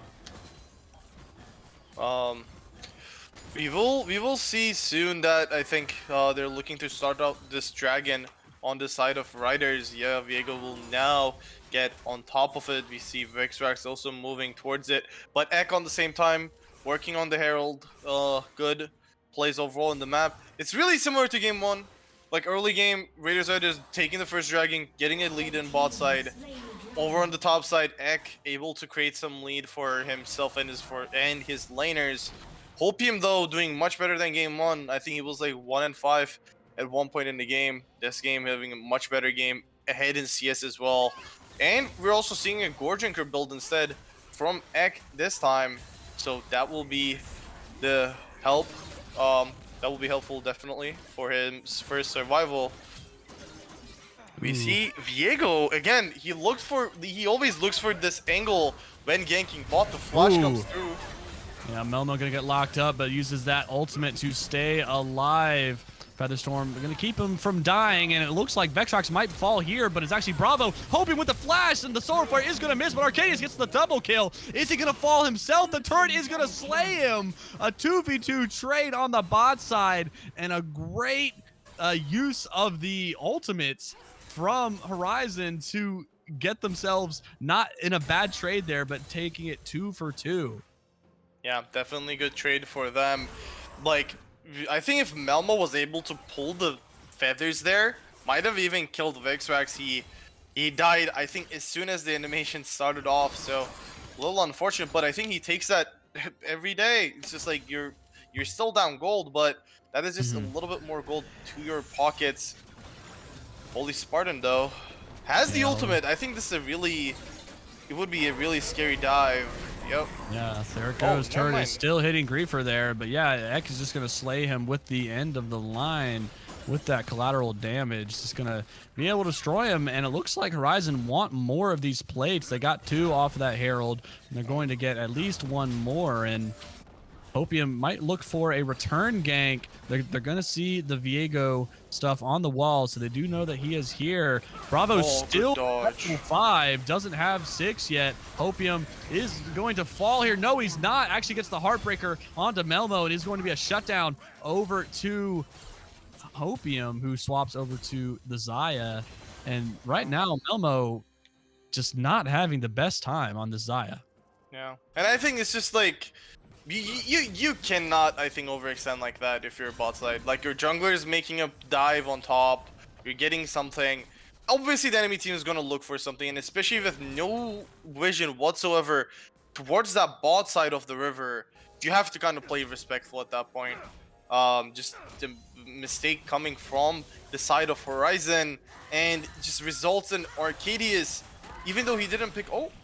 Ooh, Jason gonna lock up Grant right here. End of the line is gonna hit, but the Conqueror might heal him back up. No, it's actually not going to be enough. It was almost enough, but Ek going to kill this snake in the mid lane once more, and Cassiopeia holding the flash once again. And I mean, he has the Rod of Ages now, but I mean, it's not going to make a difference if you keep giving over kills to this Lissandra and this Graves. And I think that mid lane death and the bot lane death have the one thing in common, Sultan, and that is disrespect with no vision. You know that Graves wants to make those counter. Oh, but Holy Spartan, as I was saying that thought, you know that this Viego and the Graves are wanting to gank your lanes to get their laners ahead. That's one of their jobs as a jungler. So it's, you gotta ward. You gotta pay that much respect at least. And if you don't have the ward, you gotta play with respect. So, Sure. that is the most that's the interesting thing. I think another one is just that. Oh, interesting gank angle here. No, he is just gonna get Oh the my recall god, off. so Ooh. much damage. Well, Griefer might go for the tower Wait, dive onto Holy what is- Spartan. Holy Spartan is going to survive. We swap over to the mid lane where Grant is putting the hurt onto Jason right there. And Holy Spartan gets out by the skin of his teeth, though. He does have teleport, so this turret isn't going to fall. And Hopium might look for something. Teleport being used. Little Griefer trying to kill the turret before he gets there, and it is going to fall. So first turret goal does go over, but Little Griefer is going to pay with his life for it. We could see a potential kill here. The flash ultimate is going to miss out of Bravo. He throws the ignite down on Arcadius, but the stun is going to come up onto Vexrax. The Vexrax is going to fall. Melmo going to be the one to secure the kill, and Arcadius, he used the cleanse, but he didn't need to. He wasn't hit by any CC. Bravo's ultimate actually missed entirely. So I mean, maybe it hit Vexrax and I just didn't see it. At the very least, it slowed Hexrax away. So it provided a little bit of support there. And Melmo, Does cleanse? I don't know. Like, I don't think there was anything cleansable for him. Maybe did he get ignited by Bravo? he did, but it was after he used the cleanse. Oh, interesting. Yes. So he cleansed and then got ignited. So yeah, I think that might have been a panic cleanse because possibly. because okay, yeah, I think it was a panic cleanse because I think he thought he got knocked up, so that would unlock his Gale Force, I Yeah. believe. So you can maybe flash that was in Gale painful. Force if you cleanse. So, like you don't really cleanse the knockup, but at least you're able to flash before you like land back. It does give him some time, but Malthus Dragon will be picked up. One of the best dragons in the game. Like, it's pure stats wise, 8% armor and MR, insane. Like, especially when you have champions like Leona, and Scion, where you will be stacking a lot of these resistances, will definitely be really helpful. We see Ek and Bravo again towards the spot side. Arcadius, no flash. Gale Force is on cooldown, but OPM again down towards the spot side. Both of these. Ooh, Solar Flare is going to go wide. Arcadius is going to have to run out. Featherstorm is going to hit a few. Hopium going in there, uses the Heartbreaker, and the ultimate from Arcadius is going to go wide, but it looks like they are not done. The fail flash over the wall. Ek is going to die, but it looks like the cavalry has arrived. This Lysandra is here. No. Is he able to get anything out of it? Flashes forward, actually picks up a kill onto Leona, pops the Zanyas. Can he get one more with the passive? He's going to so low. No, he doesn't get it. A 4-4-1 in favor of the Riders, and they're going to pick up this turret as a little dessert at the end of that 4-course meal. Yeah, good play from Hopium. Like, he was taken really low, but as long as you get the reset, it doesn't matter. So he goes in, Shield Bow keeps him alive for enough time, and he is able to get the reset and then just take over the team fight with that.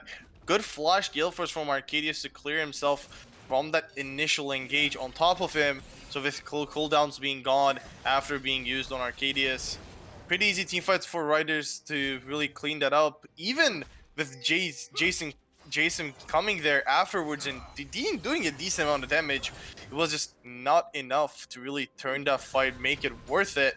And again, we're looking at a Fed Aphelios, but more scary, a Fed Viego. Yeah, this Viego is very scary if your name is Melmo.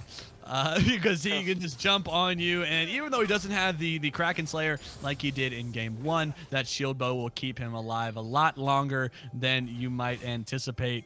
I mean, it's not like Ek is any is doing bad himself. 3, 1, and 2, staying pretty even in farm, only down 7, but down 1,500 gold to this Viego. And now that he's down 2 dragons, it is really up to him to try and get something going. But laning phase is all but pretty much done at this point. Top turret and bottom turret are the only ones that have fallen across the map. But something that riders really want to focus on is this dragon stacking, because I mean, like I said, you already have two. Next one spawns in about 2 minutes. If you get it on spawn, you can get a sub 26-minute soul, which is insane, especially with it being Cloud. Herald is going to be popped bottom to destroy this turret, but it does look like we might see riders go on to Little Griefer here. I think they are imagining that he just recalled after that, didn't really know that he's staying. But both bot lanes in the mid. They know Jason is around that top side, but Holy Spartan, he's just gonna be running away. He doesn't want any of that smoke. Yeah. Ooh. Possible play on wants Bravo. Bravo wants all is apparently. Oh, Dodges the Heartbreaker.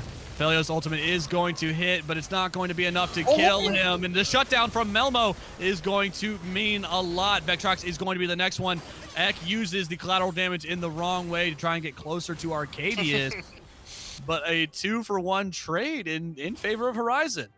Yeah, and not only that, because of the amount of kills that Opium picked up last fight, he had a shutdown on him. So another extra 350 gold giving over to Melmo on the Xayah, which he greatly needed. He's still down gold compared to Arcadius, but like Xayah, again, a lot of damage possibility in these teamfights, especially with Feathers and how Hopium and Vexrax wants to really play the fights. They're going to be jumping in, trying to get that kill. So if he can dish out enough damage, he might not need as much gold as Arcadius to do as much in a team fight.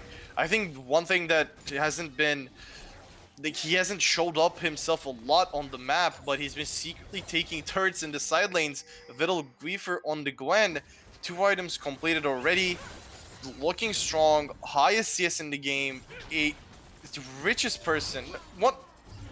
He's a little broke compared to Hopium, but because he has 6 kills, he's still one of the richest champions in the game. And especially in a team fight, he's going to be able to dish out a lot of damage. The Sion is able to tank a little bit, but that's just because it's just Sion and how the champion works. But even him, just one combo takes almost a fifth of his HP. Yeah, the Scion is what the kids would say is a raid boss. He is a big, beefy unit in the front of it. But now that Horizon really have control of mid and bot, they're able to secure that dragon for themselves. So stopping the dragon stacking of Richard's Riders, which I think is very crucial, because had the Riders gotten that dragon and they got to Soul Point, you are forced for the rest of the game to contest Drakes. Now, at this point, you can give at least one more before that soul becomes a big issue. And Holy Spartan knows that this Gwen is a big issue. Not really much he can do in that regard, except just sort of stand there and hope he doesn't get 100-0'd. Yep. We should be fine, but Gran Torino moving in now. Oh, Weaver stopped his back. I don't know if Holy Spartan realized it, but Gran Torino will be moving back towards mid. He does have Seraphs and Rod of Ages almost fully stacked. So, oh my god. Little Griefer is actually just, Holy Spartan. He's BMing. Oh no, the BM onto Holy Spartan. Especially the fact that Holy Spartan flashed in a line where he still got hit by the Gwen ult. I'll respect the BM, you know, like he's been I will say a little bit of a top gap in both games. But yeah, the Gwen really becoming an issue, especially in the side lane. Normally what you do against like true damage dealers is you want to stack HP, but Gwen, awkward champion, does a lot of damage, doesn't matter how tanky you are. The awkward thing about Gwen is the fact that she actually deals percentage max HP damage. So, like you stack HP, she one-shots you. You stack the resistances, she does true damage to you. So, really awkward champion to play against as a tank in the side lane. They're gonna have to like just count on Arcadius or Gran Torino really dealing with her once these team fights really once the 5v5s really start happening. But until then, the side lane will be really hard for Holy Spartan to really do something. In. We see some other item spikes finishing. Zonius completed for Jason Crypt. 2 items I think has been completed for Ek for some time now. BT completed for Arcadius, which I think is the most important one here. Will greatly help his survivability, but the fact that Hopium is allowed to do this, I think it was a little bit too deep there, but he's going to get away with it.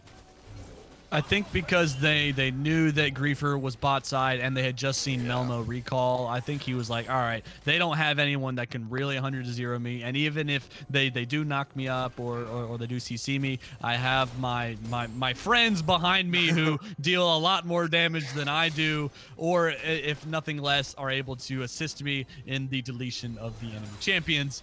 But what I think is really interesting right now is both these teams are huddling around the Baron, but like both of them know that the other cannot realistically take the Baron if all members of the opposing team are alive. So it is going to be up to either team to force a fight. We are sort of just at a standstill right now. Neither team wanting to be the ones to mess up, to advance too far, or to be out of place, and then all of a sudden you give the advantage over to your opponent. You allow Horizon to get 2 Drakes. You allow them to be the ones that could potentially go to Soul Point. But if you are Horizon, all of a sudden if you let them get Baron, then it is basically a guaranteed Soul Point. And now your mid turret is gone. You lose all prio around Vision in your own jungle. So neither team wants to be the one to commit the fatal error and just lose this game for their team. But Vision is in favor around the Baron pit for Riders. Cassiopeia. Yeah, they're just going to try and sneak it. Bravo now walking in slowly. They do have the Lissandra. They do have the TP from Little Griefer. Oh. Glacial Fissure is going to be popped. Jason is going to hit the 2-man Everfrost and is actually just going to be Richard's Riders just backing off, not wanting to take that fight. And I think what they were trying to do there was burn the teleport out of Whittle Griefer, because if you burn that teleport, then all of a sudden when you do see him bot side, again, with no teleport, you are able to force the Baron knowing he cannot join, but they didn't even get the teleport out of him. So you sort of just did all of that for nothing. And on top of that, you lose this dragon because you have no prio and you cannot really face check into this team. Yeah, and because of that, they lose over some of the vision control there. JC?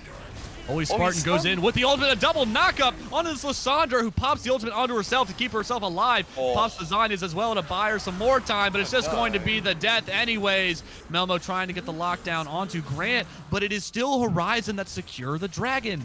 So a 2-for-2 as far as dragons go, but a numbers advantage for Riders. Can they make some use out of it? Arcadius is going to get dove on by Whittle Griefer, who pops the needlework. That's the 3rd cast. Getting another cast of it off is going to slay Vexrex right there, but is going to fall himself. Shield Belt is going to pop for Hopium, but he gets the reset as well. Melmo uses the Feather Storm. Can he get a nice Blade Caller to deal some more damage? Only going to lock up 1. Hopium was immune thanks to the Gwen. Right now, I mean, Horizon, they're trying to get something going. Holy Spartan hit by the Braum Q. Nothing's going to come of it, though. Gran Torino is going to be knocked out by the Glacial Fissure. Is it going to be enough? No, Melmo is going to fall anyways. Ek trying to get another kill. The ultimate is going to be used. No, it's actually just going to be the death. A double kill and another kill going over to Arcadius. Jason has teleported back in. The health bars are so low, but Richard's Riders, Plague on the edge right there, just not knowing. But a flash ultimate onto Grant. Grant did a greedy thing, and he's getting healed. Almost takes down Jason there. Sultan, this game, my heart, so much action. What are we gonna do? Yeah, I think it's just coming. It is really similar to game 1, where like Whittle Griefer has a lead, but on the other side, Arcadius is really ahead.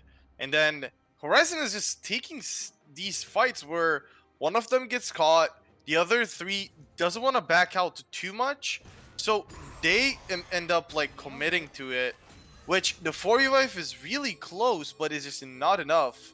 Like everyone living on 1 HP on the side of Riders there, So, like again, we're looking at an 8-1 Aphelios, 3 items, a 700 gold shutdown on him on his head, and we saw that like Vital Griefer, he joined the fight, but with the amount of peel that Arcadius has with Flash Gale Force again, just not enough lockdown on all 4 of the Aphelios. Not Just ends enough up dying. hard CC. Not enough lockdown. He does have 3 items. He is ahead of Melmo in that regard. But he's also up a Doran's Blade. It doesn't matter, but I think it true. does. The, It's basically the Omnivamp, no? The healing. yeah, always yeah, that's right. Yeah, that's right. Hold on. How much is the healing? It is 2.5% Omnivamp. So that is Everything the that's right.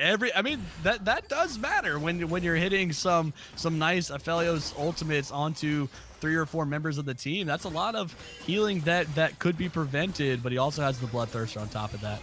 But Little Griefer is just going to ignore Holy Spartan here and try and take this turret, and he's actually going to do so. There's nothing that Holy Spartan can really do. Solar Flare on the other side of the map, though. Bravo going to hit a nice Glacial Fissure onto 3, but is still going to die. Jason not going to be locked up by the Cassiopeia ultimate. Is going to pop Azanya's on himself, but is still going to fall anyways. Vexrek's going to get the kill, and yeah, I mean, Holy Spartan and Will Griefer just playing their own little game on the other side of the map, and the 4v4 goes in favor of Rich's Riders. I thought Griefer would look to TP because he was like kind of separated from Holy Spartan there. Ek does have a way into this pit. And you get the steal. The steal is not going to come out, and Ek knows it's a one-way trip. Is going to fall to Grant, and Horizon slowly but surely losing control of this game. It is now Richard's Riders who will have the gold lead and have the tempo advantage for them. And now this dragon spawns. Yeah, looking very similar to game one. Sultan, I've seen this episode before. I think this is a rerun. I don't know what to make of it, but dragon spawns in 50 seconds, and it looks like Richard's Riders are wanting to get that soul point for themselves. Yeah, and again, like this is not going to be Soul, so Horizon can definitely give this one up, but it's just the situation is getting harder and harder. Like Jason had a lead against this Cassiopeia. We see that Gran Torino, 3 items completed to Jason's 2, up a level because of that Rod of Ages. So really, they really need to be careful with how they're playing right now. The Cassio and Aphelios, once they finish their items, really hard to deal with. And again, we're seeing this kind of pattern where Griefer is just not there for these fights. Oh, good Glacial Bravo having the Glacial Fissure, but I think he is still going to fall to Grant right there. Jason hit a nice ultimate and Zanya's, but is still going to fall, I believe. Arcadius. Melmo is going to use the Featherstorm, is going to try and pick up a kill on the other side of it. Griefer going to pick up a kill for himself. Melmo is going to fall to the burn. No, he's not going to stay alive. Grant is going to be in trouble. A 1v2 for him. Gwen doing so much damage. He has a flash available, is going to flash over the wall, going to keep himself alive. So a 3-for-2 in favor of Horizon, despite having the Baron, but actually Griefer going to go back into it. Holy Spartan hits a nice knockup. Grant is healing up with the Conqueror, and is it going to be enough? Oh, no! Low health first. Griefer gets the kill onto Grant. He wants more, but doesn't have the mana. Dashes in. He gets the double kill. Little Griefer. Oh, the Scion. Oh, he PM'd him. Oh my gosh. And right after Richard's Riders get a great team fight and Baron, they just immediately lose it all. And they lose the dragon on top of it. So now it is Horizon who have soul point for themselves. Yeah. After, I think, 3 leaking fights in game 1 and 2, they finally have their own good fight in the game 2. At 31 minutes in, finally. And again, I think the main difference maker there was a Vital Griefer was able to come from behind, and he called out Vexrax, not prepared. He kills him, and then while Hopium and Gran Torino and Holy Spartan, they were all trying to kill the front line of Horizon, Vital Griefer was able to jump on top of Arcadius. He didn't even burn his Flash Cleanse. I'm not sure if it was available or he just like accepted his fate and said, let me hold on to my Summoner spells for next fight. because he died, and once Arcadius is dead, Little Griefer has all the freedom in this world to just run that team fight down. After with that team fight, he is sitting at 2,000 gold, getting really close to his death cap, being full build on the Gwen. And not only that, but there was some extra gold went over to Melmo too. He's now Oh slowly working. Oh my god. no. Yeah, Damage. you just gotta burn the unstoppable onslaught there, because Yeah. if not, you just, I mean, you're just giving another kill over to this Yeah. Gwen. But yeah, just as you were saying, so much gold going to the people that, if you're rooting for Horizons, that you want this gold to go on. You want Whittle Griefer to get full build, to get that death cap, because right now, how much AP? He has 418 AP. That death cap. Opium. Oh, Hopium could Oh, be he in needs trouble. to be careful. He has the flash Can JC available. get the vision? Oh, actually, just uses the Heartbreaker over the wall. Doesn't even need to burn the flash, and that is so important because of the Viego. I don't know the name of that ability. Is it Harrowed, or yeah, Harrowed Path? Yeah. So using that, it goes all the way around the pit, so he's able to go through to the wall undetected. Nice siege potentially. Glacial Oh. Fissure going to knock up one, and it is Will Oh. Griefer just going to walk up and take the turret for himself, and Vexrax Oh just getting my. too close to the sun, gets locked up by the Braum passive there. Just get one This shot. Game, this game is so back and forth. Yeah, but I think Horizon wants to kind of just be careful. Griefer is gonna take the blue buff, push bot wave, and I think he should look to reset. He has enough gold to finish his death cap. I wouldn't really take an important fight without that being completed. With Baron being in 1 minute, I think you would just want to reset, be with your team, grab that vision control there, because Hopium looking to make a play possibly. Griefer really staying there, but especially with the Baron being up in a minute, it is probably going to be that fight. Whoever wins that fight will possibly win the game, because both teams having tools to really melt down these turrets. The Aphelios with the red-white gun, the amount of auto attack power on the side of Horizon.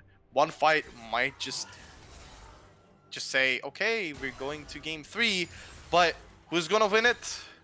I don't know. I think it's really up in the air. Both teams have their win cons for these team fights. Again, Gran Torino stuck on 3 items for a while, but again, 3 item caster level 17. Lysandra finally finishing the heal cut item, which is going to be really important, because when you look over to the other side, Riders, no heal cut whatsoever. That Gwen is going to be allowed to heal up. The Gore Drinker healing sometimes is obnoxious on that Graves, so just having that extra heal cut on the side of Horizon will be important. Hopium face checking.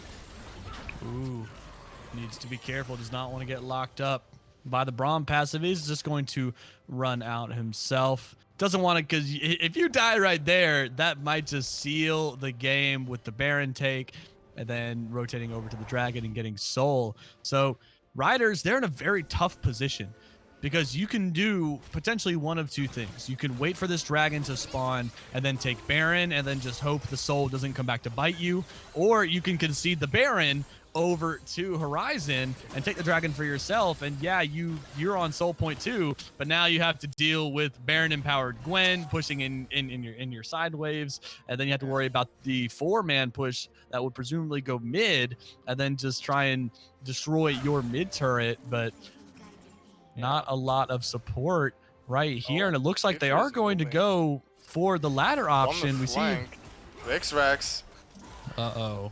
Oh, yes, This is going to have to flash out. Well, there's right there. splits. Arcadius having to run out right there. Glacial Fissure is not going to hit. He no. does pop his stopwatch, but he might just fall for it anyways. And Horizon, oh my goodness, where did everyone go? It is a 3-0 in favor of Horizon. And they say, you know, there's a Dragon, there's a Baron, but I think we're going to go for the Nexus. Yeah, it might be a little hard to end against the Casio, the Miasma, the Poison. Will definitely make it hard for them to really finish it, but another wave is coming up soon. So, oh, Gran Torino hits. Oh, a nice ultimate, but it doesn't matter when you get 100 to 0'd in 0.25 seconds. Little Griefer, look at that damage to the turrets. Yep, that's full build Gwen. that should be illegal in every state, including Alaska and Hawaii. Horizons tie up this series 1-1 and force at minimum a game 4. Yep. Well, Olaf might fall down against an Aphelios a little bit. Gwen does not. So, Yes. like, insane performance, I would say, on Gwen for Vital Griefer. Both games playing extremely well. Kind of a bad decision making on game 1, fixes it game 2, starts grouping with his team a little bit more, realizing he is the only way they can really win a team fight. So after he starts doing that, one fight they kill Arcadius. The next one, like the 3 times that Arcadius died, I think the last 2 has been just like as soon as he dies, the Riders cannot win the team fight anymore. So, really good plays coming from Horizon. Just good awareness. Like they were getting picked from time to time, which I think was when really proved to be like problematic for them. Like they were again ahead in the early game. Like Little Griefer was up 9,000 gold alone on Scion himself. So like the fact that the gold was kind of even kind of shows like how behind the other members were. So I think as long as they're not making those mistakes, as long as they are able to show that consistency that they showed throughout the playoffs, like not only playoffs but throughout the season, I don't think they dropped a single game. And they were just like, even if it was 2-1, they always knew how to like at least stay consistent in majority of the game. So as long as they can keep doing that, as long as they show us what they showed us for the most of the season, I think they like it was a good showing of like how good this team is. Yeah, Horizon, after a unlucky game 1, bounced back in game 2. They say, the first game was just a fluke. That's not how we actually are. This is how we actually are. And I imagine we will see a Gwen ban in this third game. But the only way that you can see about this third game is if you stay tuned. We're going to hop into a short break before we load that up. Don't look away from that browser. Aegis, protect your league. We'll be right back.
You are the best at being the worst. You are the best at being the worst. With a little bit of love and a little more hate, it always hurts to say you are the best at being the worst.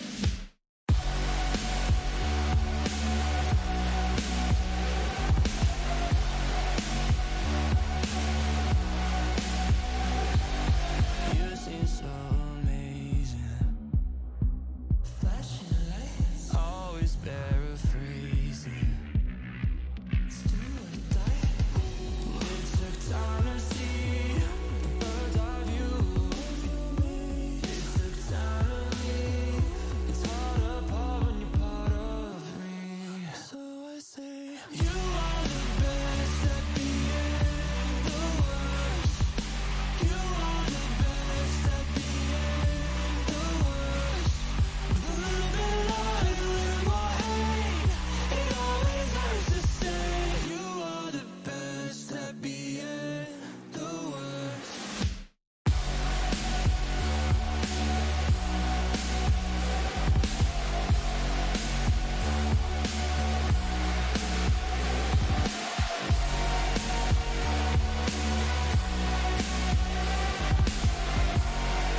Welcome back, ladies and gentlemen, to the Aegis Protector League semifinals between Horizon Zenith Gaming and Richards Riders.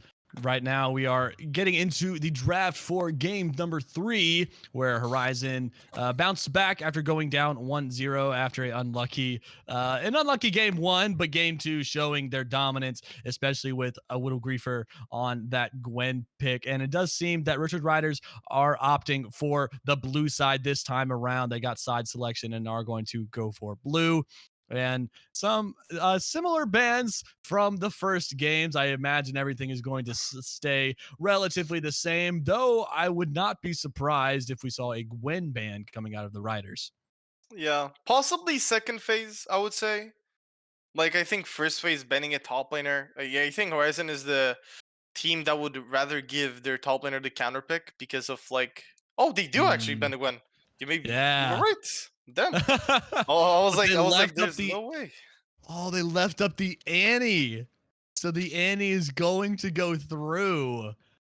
That ooh. Oh, I'm not sure. So like, Annie has been, I think, really strong, but there's been some nerfs, so I don't think she's like as dominant or like as Mhm. strong as she was.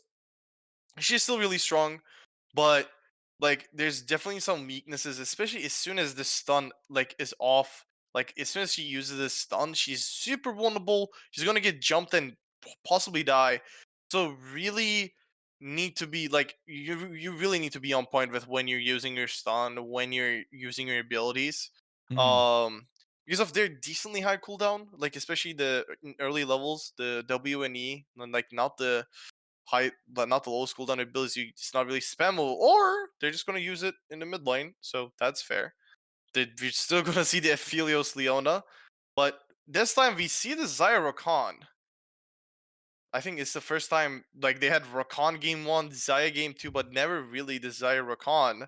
But we Mhm. do get the Victor, which I think was banned. Was it both games on? I Yes. think both games in second phase.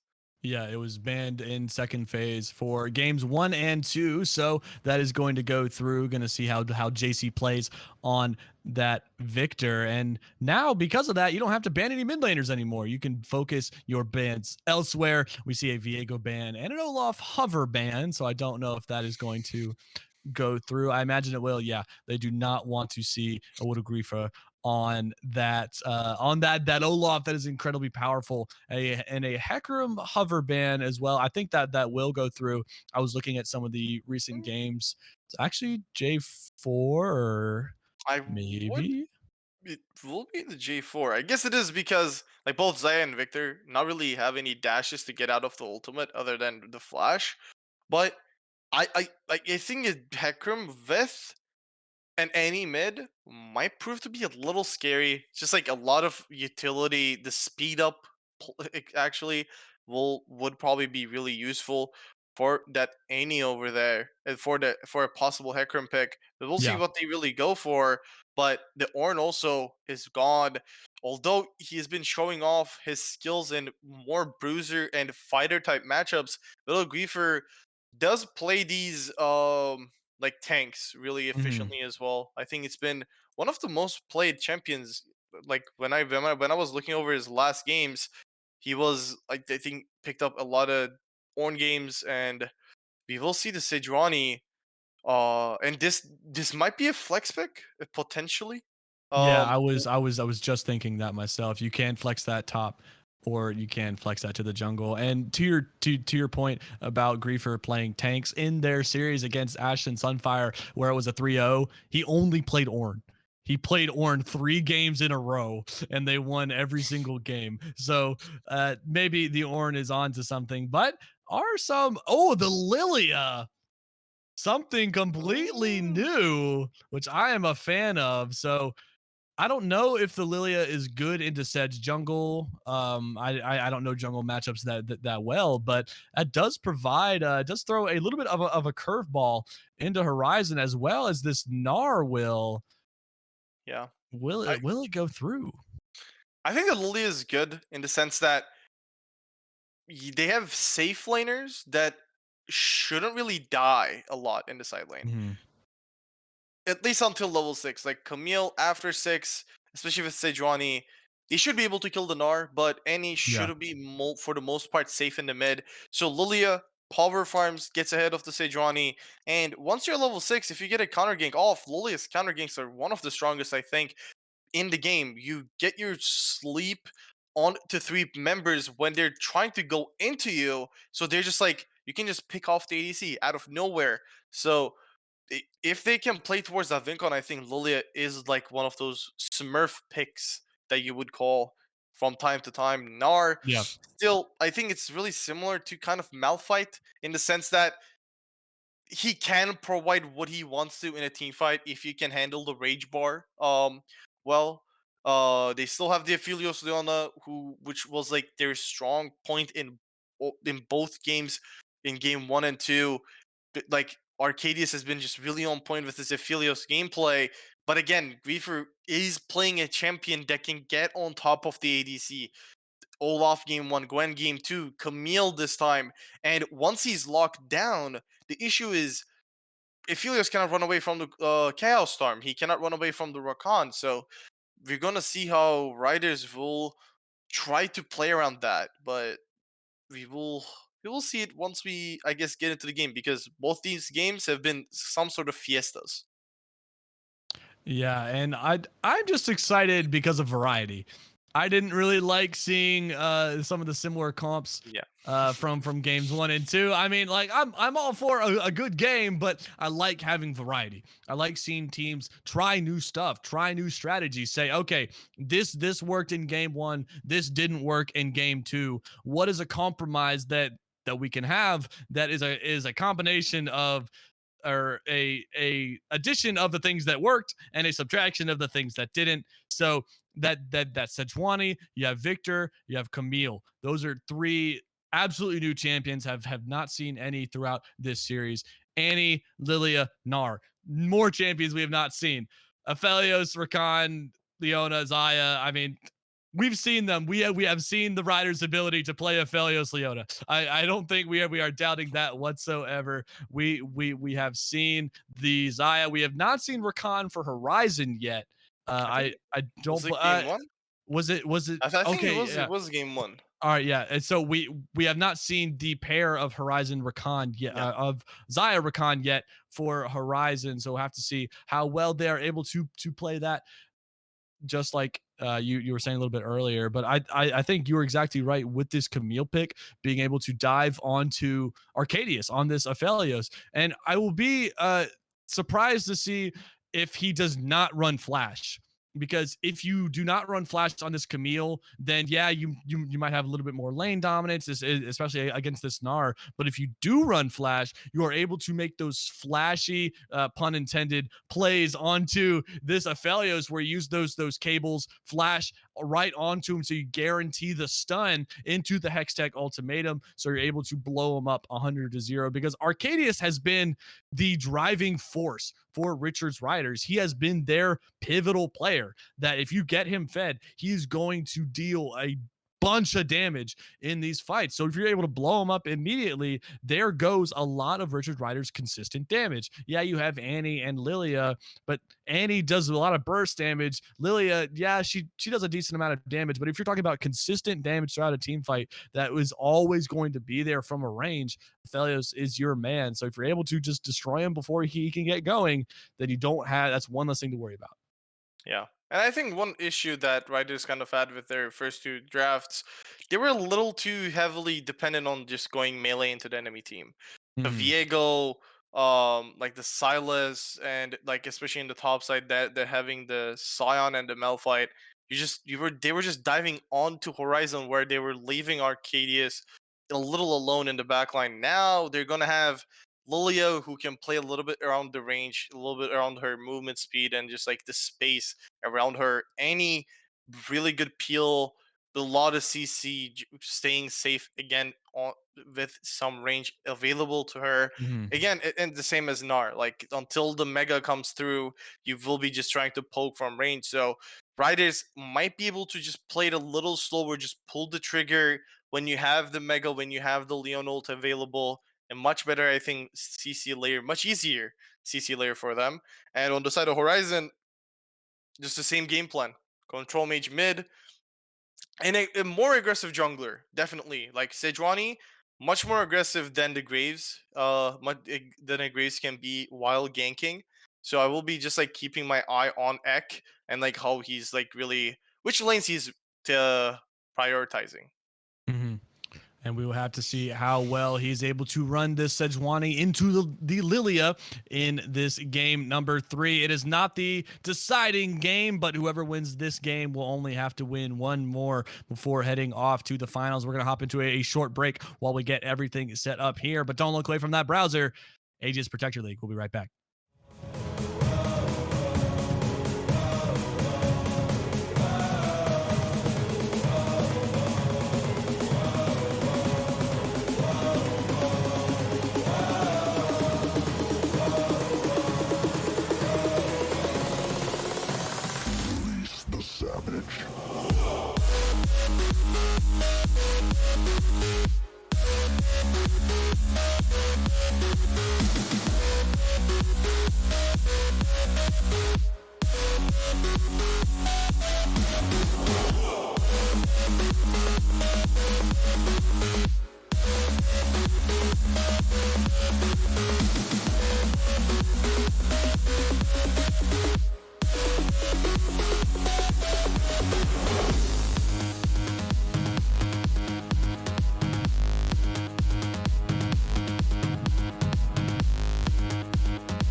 Welcome back. Hope you got your coffee and your snacks because we are in for a exciting game number 3 between the Richards Riders and Horizon Zenith Gaming. I am Podslim. Co-caster is Sultan. And looking at this game, no tomfoolery, no level 1 cheeses this time around. Sultan, I asked you last game what your prediction was, and sadly, it did not come out to the correct answer. But maybe you can get some redemption in this game? No. You see, I thought Horizon would win, but because of the caster curse, I had to predict the Riders. You know? Oh, okay. So, like, some reverse psychology. I see what you're exactly. up So, to. this game, it's just so up in the air. Like, it is gonna come down to like who plays the 30th minute team fight. But I'll change my prediction to, let's say, Horizon wins this time. All right. Horizon is the favorite for Mr. Sultan. I will be the Richard Riders supporter in this game just to have some diversity, but we already got some fighting in the mid lane. Oh, nice little trade. That electrocute. Yeah. I don't know if I've ever actually seen that Annie skin, but yeah, right one there is they that? are that's the Ox Force? I don't know. I know it from TFT. I It know might it have from another game. TFT. It might have another name, but I That might be guess. the Lunar New Year one. I don't know the Oh name yeah, yeah, of it. Lunar Beast, Lunar Beast. Lunar Yes. Beast, that's what it is. But right Oh now, my. yeah, Jason and Grant just going at it, trying to Yeah. trade as much as they can. And this Airy for Jason is doing so much extra damage every time he goes for an auto or a bit of poke. And Grant's got to be careful. Does not want to feed a kill over to this Victor early on. Yeah. And both mid laners actually burned through all the pots that they had, Ooh. and Bravo was forced to flash, and might prove to be a little problematic with Hopium, but pathing towards bot side when we see Egg pathing towards the top lane, prioritizing that melee Camille for his champion's passive, and Horizon bot lane. We saw them get caught a lot in the series, especially when their jungler was on the other side of the map, just not respecting the gank. So hopefully they will be staying safer. They won't be getting ganked, because I feel like this time, if this Aphelios is an early game lead, it's going to be much harder to really get onto him through the Annie, through Tibbers, through Gnar. Might prove to be a little bit harder. But yeah, we're going to see Hopium going into the bot side river now, same as Ek at the top side. Yeah, Bravo having to burn his flash already is going to be detrimental. And you know, this is coming from my own personal opinion. I play Recon quite a lot. I normally start W instead of starting Q. So not only do you have some nice damage from Grant right there, yeah, but not only do you have some early ability to engage onto the opponent, but you also have a guaranteed escape should that ever arise. But Grant could need a potential escape right here, as that is just going to path bot where he knows Hopium is already at. And both junglers just splitting the map, just not contesting one another on either of the crabs, just doing a full clear of each respective's camp. But right now, Ek is roaming top side, wants to get a ward onto the Grump of Hopium and might look for something top, but I think the wave isn't too awkward of a position to really make anything happen. Yeah. And since both Ooh. mid laners were like fighting really early Melmo. on, Having to pop his cleanse away from the Zenith Blade, and Ek trying to get something done on a Holy Spartan, but the stun actually goes down onto Grant right there. No ignite for this Victor, so he's not able to do that to secure the kill, but Grant getting so incredibly low, and aggression all over the map from everyone. Yeah. And the thing is, both Jason and Grant actually burned their TP, but Jason. Ooh, T- Extracts. Oh, are they fine? Yeah, they're Looks fine. like They're fine. Looks like they're fine. They should be fine. But yeah, Grant actually going for an earlier TP back means he's not going to have the TP available after that trade in the mid lane, and there is no cannon minion to really tank up for the other minions, so he will be losing a decent amount of melee creeps here. And Jason already kind of creating a small lead for himself in the mid lane, up 13 CS, possibly around 10 after Grant picks these up. So Ooh. Holy Spartan on the top side, though. I think he actually low. wins this against Wait, Creeper. he flashed away? Yeah, I don't know why. Yeah, why are you flash? I think Oh, that's a big missed opportunity from Spartan right there. Yeah. Because like, especially with Widow Griefer, the only times where he can take that trade is when he has his passive up. Like with the extra AD shield that he gets. So when he doesn't have that, and Holy Spartan knowing that, like he doesn't have the passive because he possibly used it at the beginning of that fight, I think he should have just, that was a first blood easy, because at least you make Widow Griefer burn his flash. Now he's flashless, and once Widow Griefer hits 6, if Ek is up there, you're dead. There's not much that Holy Spartan can do. Missed opportunity from Spartan there, and I think he is kicking himself after he flashed because he knew that he could have stayed there to try and get something going. But Hopium and the gang are trying to get something going on the opposite side of the map, taking this dragon, and Ek is not in a good enough position to contest this dragon, so this will just go uncontested for Richard's Riders. Yeah. Well, but I think it's just like what how both teams really want to play. X spending more time up in the top side, and Hopium just making sure his bot lane is sitting safe and secure down there, just chilling. Arcadius.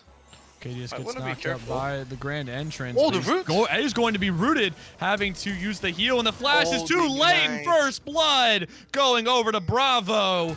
But Hopium is here, No and he cleanse. flashes to get the sleep onto Melmo, and just like you said, no cleanse, and a kill is going to go over. But meanwhile, on the top side, Holy Spartan is in a bit of trouble, Oh. does not have the Mega Gnar available, and is just gonna fall. Whittle Griefer going to pick up the kill, and a 2-for-1 trade across the map. Yeah, no Mega, plus him burning that flash a little earlier, means that he will go down. GC might want to be careful. No mana.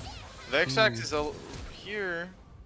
Good flash for flash trade, but again, the fact that he traded flashes with Vexax means next time the Tiberius is available, Hopium can be looking here to kill. But they have this Glacial Prison. Holy Spartan is Ek just needs going to to be fall as careful. well, but Oh, maybe no. picks up a kill for himself. He could get the Mega Gnar and actually turn this way Oh, in his no. favor. He has backup with Hopium is here. The deer has arrived and gets a kill. 2-for-0 in favor of the Riders. Yeah. I think that was a really I don't know, that was a really interesting dive.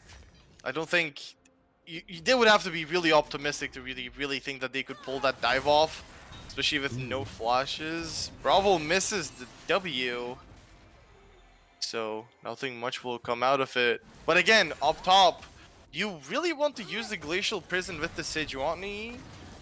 There's so much fighting in this bot. But Bravo is forced to burn the flash. He was going to get rooted by the Gravitum gun. Level 6 comes through for Vexvax. Doesn't look for the Solar Flare. Instead, tries to engage with the Zenith Blade. But if I can finish my sentence, when you're diving with Sejuani, oh, surely. When not you're allowed- looking to You're dive not with allowed to Sejuani. finish Okay, your whatever. sentence. You There's take too over. much You take fighting. over. Gran Torino is hit by the Chaos Storm, but Oh. Ek is bot side picking off Vexrax. He's got no flash. He pops the Solar Flare onto Melmo. It's going to be instantly cleansed away, and Melmo gets another kill. Hurry, Sultan, there's no fighting. Say what you were going to say. I was just gonna say, you wanna use your Glacial Prison after you get the Permafrost from Sejuani, because then both of them go for both of them register as stuns. But once you use Glacial Prison, your Permafrost actually goes on cooldown. So once you don't do that, I think Holy Spartan just it's an easy 1v2 dive because they didn't have the Hextech ultimatum either. So that is huge. Opium picks up a kill from that too. So now that Lilia is kind of getting to that scary position, one good thing for good news for Horizon is that Melmo is actually ahead for the first time, I think, in the series in gold compared to Arcadius. But this doesn't mean that they can really get overzealous and look for a lot of plays, because again, Hopium down here ready to cover his bot lane. Again, no cleanse means if that sleep comes through, Melmo's more than likely dead. Solar Melmo Flare is still knows on that. cooldown though.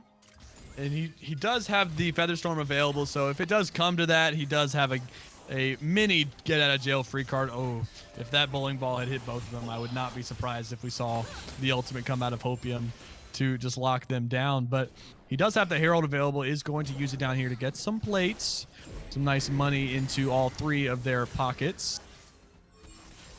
Yeah. Guaranteed at least 1.5. They're going to get early 2 plates for the Philios. I was just maybe wondering if they would hold on to it, because if he was able to get a successful gank somewhere in mid or bot, they could possibly look for maybe a full turret when used correctly. The Herald does a little bit less damage now compared to what before it was nerfed, but this will, I think, give them some prio, especially with being able to push the lane, getting the first reset before this dragon comes up. So they're again looking to get the first 2 dragons off the game. You haven't really been able to see a team really get a full-on soul in these dragons. I think the closest that we got was game 1 with Horizon being a 2. Oh, good buffer. Heck is going to dodge out there. The Tibber's not going to stun up for long enough to really make anything happen of it, but Whittle Griefer gotta be careful here. Goes for the dash there, and nothing's going to come of it. Yeah. I think the fact that he doesn't have the steel caps is kind of the issue that he's having, because once you not have that damage reduction, Just gets gnarred into the Good wall damage. there. I don't think it's gonna Hopium is really here, though. come of anything. Whittle Griefer needs to use the hook shot to get out, to dodge the bowling ball, and the bowling ball is actually going to hit a minion instead. Oh. And Hopium's got to be careful. You walk too close to that turret, and he is just going to use his ultimate on you, and you're going to be locked under there with him. So very scary, but Oh, we see. Dragon. Oh, wait a minute. Yeah, Arcadius could be in trouble here. Is just going to be knocked up by Ek. Vexrax got to be careful. Stunned up in so many ways. Glitch Prison is going to be used, followed up by a root as well. Bravo going to be the one who gets the kill. Arcadius pops the ultimate himself to get some healing back. Doesn't have the Blade Caller to get another root off. But that is the second kill for this Rakan. Yeah. Holy Spartan. Yeah. Opium is up here. And a really important thing is like a top lane, I guess, fundamental. Never trade HP if you are on the weak side of the map, because Ek was not there. Luckily, they have Hex Gates, but he's not using them. Oh, Ooh. good Hex ultimate him. But He's nobody's gonna tanking the dodge it turret. out. Opium was tanking it, but he is the very low one. Is he going to burn down? And he is, and he gets to execute! Doesn't even pay with his life to the enemy, just going to pay with his life to the enemy turret. But Holy Spartan, Jason dodges back so he can't get the jump onto his head, forcing the flash out. Is he going to have the jump available again? Oh, the flash forward is going to secure the kill. And it does look like a trade kill is going to go over after all. Yeah. Jason got a flash for nothing there, but they still get the kill onto Holy Spartan. Really sucks that Whittle Griefer wasn't able to get that kill. He played it as good as he could. But again, I think this is a crucial thing for whatever lane you're playing. If the jungler's on the other side of the map, it is never worth it for you to trade HP for HP, because you're just going to get dove or get ganked, and you're just going to be in a worse spot than your enemy counterpart. We see that happen to Whittle Griefer. And interesting games. The top lane, even for the first time in these games in our series. Bot lane ahead for Horizon Gaming for the first time in our series. And mid lane, there hasn't been a lot of action, I will say, but roles switched. We will see if Horizon's bot lane can do it for their team, or can Holy Spartan be the hero of Arcadius and Vexrax in the bot side? Do have another pause. We are not sure what the reasoning is. All we see is one of the players typed ADC. So, which is Riders. Looks like Arcadius is experiencing some sort of issues. Once we figure out what the issues are, we will return to this game, because this has been a very even game so far. So while the gold lead is in favor of Horizon, Dragons are even. They have one. The Riders actually have one Rift Herald to Horizon's no Rift Herald. So a little bit of difference there, because while there is a gold lead, it is mainly on your Rakan, which is not the person you want your gold lead on. Because I mean, yeah, he's going to get his items faster. He's going to get his Shurelias sooner. You would rather that gold be on your Xayah. You'd rather that gold be even on Ek, like someone who can really make use for it and make a presence throughout the map, especially if it is Sejuani. So the fact that this Rakan has two of those kills that could have gone over to other people really puts a damper on that gold lead that you do see at the top of your screen. Yeah, and the fact that Horizon was able to pick up the second dragon instead of the riders, which was interesting because I thought riders were like getting good reset timers and they were able to like kind of set up a little bit of vision for that. The fact that Horizon was able to pick that up will help them greatly, especially I think Ek. He can kind of just accept the fact that top lane Griefer will eventually outscale. So like you can't just leave him up there. He shouldn't be dying. He did go for the Ionian boots, which I don't really like, I will say, but it's his choice. He's a top lane main. I'm a jungle main. I don't really know that much about like his that choice there. Maybe he wants to be able to have the TP more often. That will definitely be proved to be like helpful, I think, in the long run, especially with Camille wanting to stay in the side lane a little more often. It will definitely be helpful later into the game. But we see again, I think most of the heralds here have been picked up by Horizon Gaming, other than that first one by Hopium. But this means that Horizon's bot lane again. You gotta be careful. They've been they've suffered against this play so much where Ek was on top side taking herald, doing something else. They just die. They just die on a random play, but they know that Hopium is here. The control board spotted him earlier, so Bravo needs to be careful.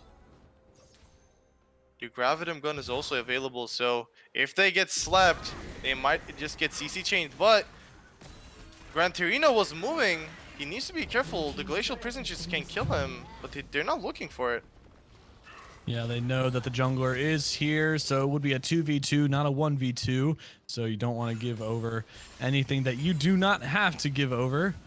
But the Herald is going to be used mid and destroy that mid outer turret, which is going to open up the map greatly for Horizon to be able to make some more plays around it. And Melmo and Bravo going to shove in the wave, and Whittle Griefer trying to get in range of Holy Spartan, but this Gnar just so elusive. I mean, you can't really catch up to him if you do not catch him right by your turret, because he's just going to use that jump away. If he has flash available, he can use that. If he's Mega Gnar, he can ult you away. There's so many ways for him to get out of a fight if he does not want to take the fight. So this dragon spawns in 40 seconds. Neither top laner has teleport available for the start of the dragon. So it does look like Richard's Riders, though, are in proper form to take it. But Whittle Griefer, he nars him not into the turret range. Yeah, and he does have the health advantage. The Hextech Ultimatum is available, but it's not going to matter. He dodges the jump. But Holy Spartan just with a solo bolo on the other side of the map, though. Bravo trying to get something going, and the ultimate from Felio is just going to blow him up. Arcadius gets the shutdown onto this Rakan, and they are going to get the dragon as their reward. Yeah.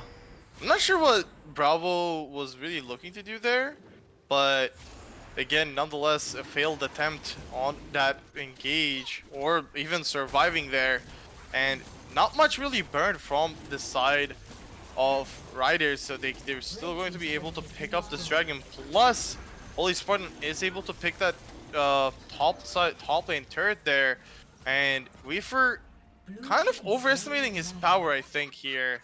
Just not respecting the Triforce, the amount of damage that this Gnar can dish out, and GC really needs to be careful. More than likely dead here. Yeah, Jason, he overstayed. The teleport is going to be used, though. Zenith Blade is going to hit. Vectrox is tanking it up. Actually, no, it's Grant that is taking it up. Lily Ultimate is going to destroy him, though. Grant kicks up the kill. Hopium flashing out to stay alive. Whittle Griefer sees so many low health bars. He does not have the Hextech Ultimatum available just yet, but that is 3 people under half HP, but not a single one of them falling. Yeah, we'll see if they can really push for anything here. Hopium chunked, but Holy Spartan is here. Bravo needs to be aware of the situation. They might be able to just pick up this third here. Yeah, they will be able to, but again, there's one more kill given over to the side of Riders. They're behind gold, but they're slowly getting back, especially getting their carries back into the game. Arcadius picking up the shutdown onto Rakan. He's still down a considerable amount of gold, 700 against Malmo, but again, we saw how good he was on Aphelios, so maybe even behind gold, this guy can create miracles on that champion, and especially when has Hopium this strong, this fed on the Lilia, he might not have to do as much as he used to in the first 2 games. There are 3 champions in this game with the Leandry's Anguish, so a lot of damage over time going to be applied, but Bravo spies Hopium taking the blue buff, almost steals it.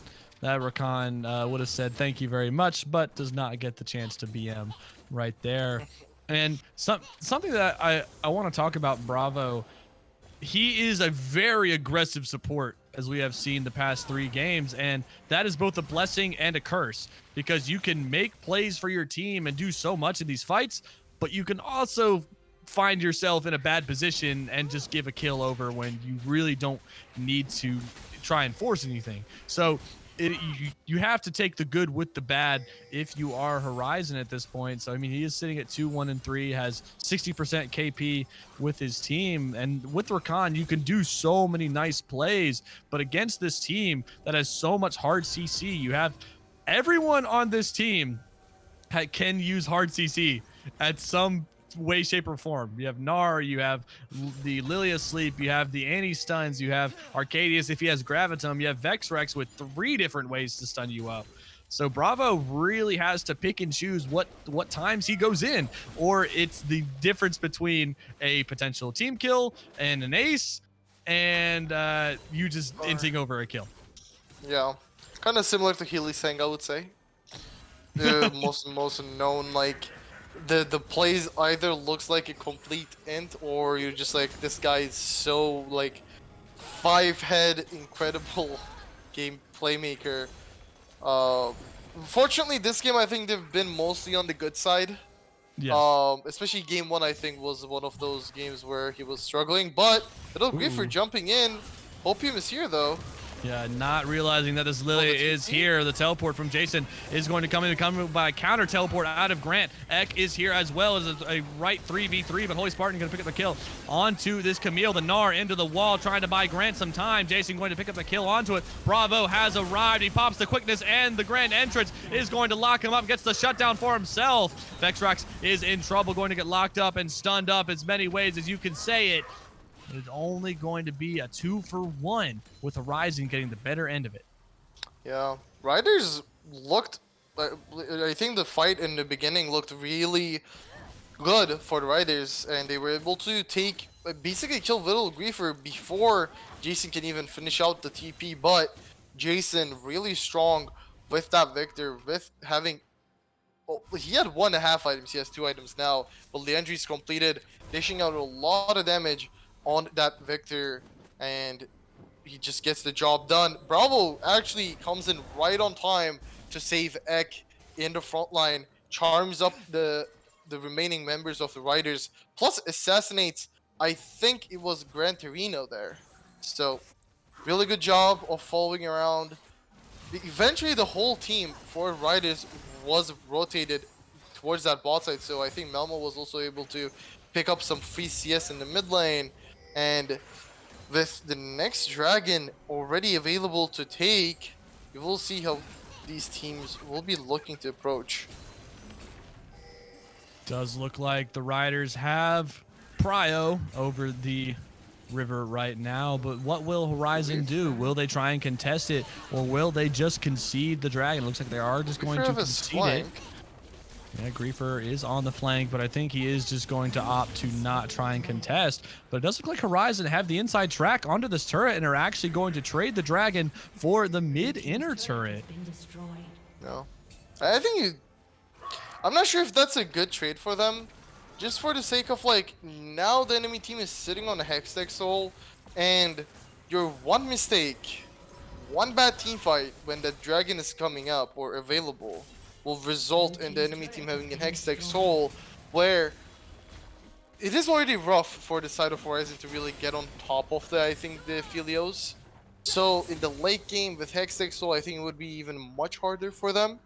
And like we saw how how two-sided these fights can become late game.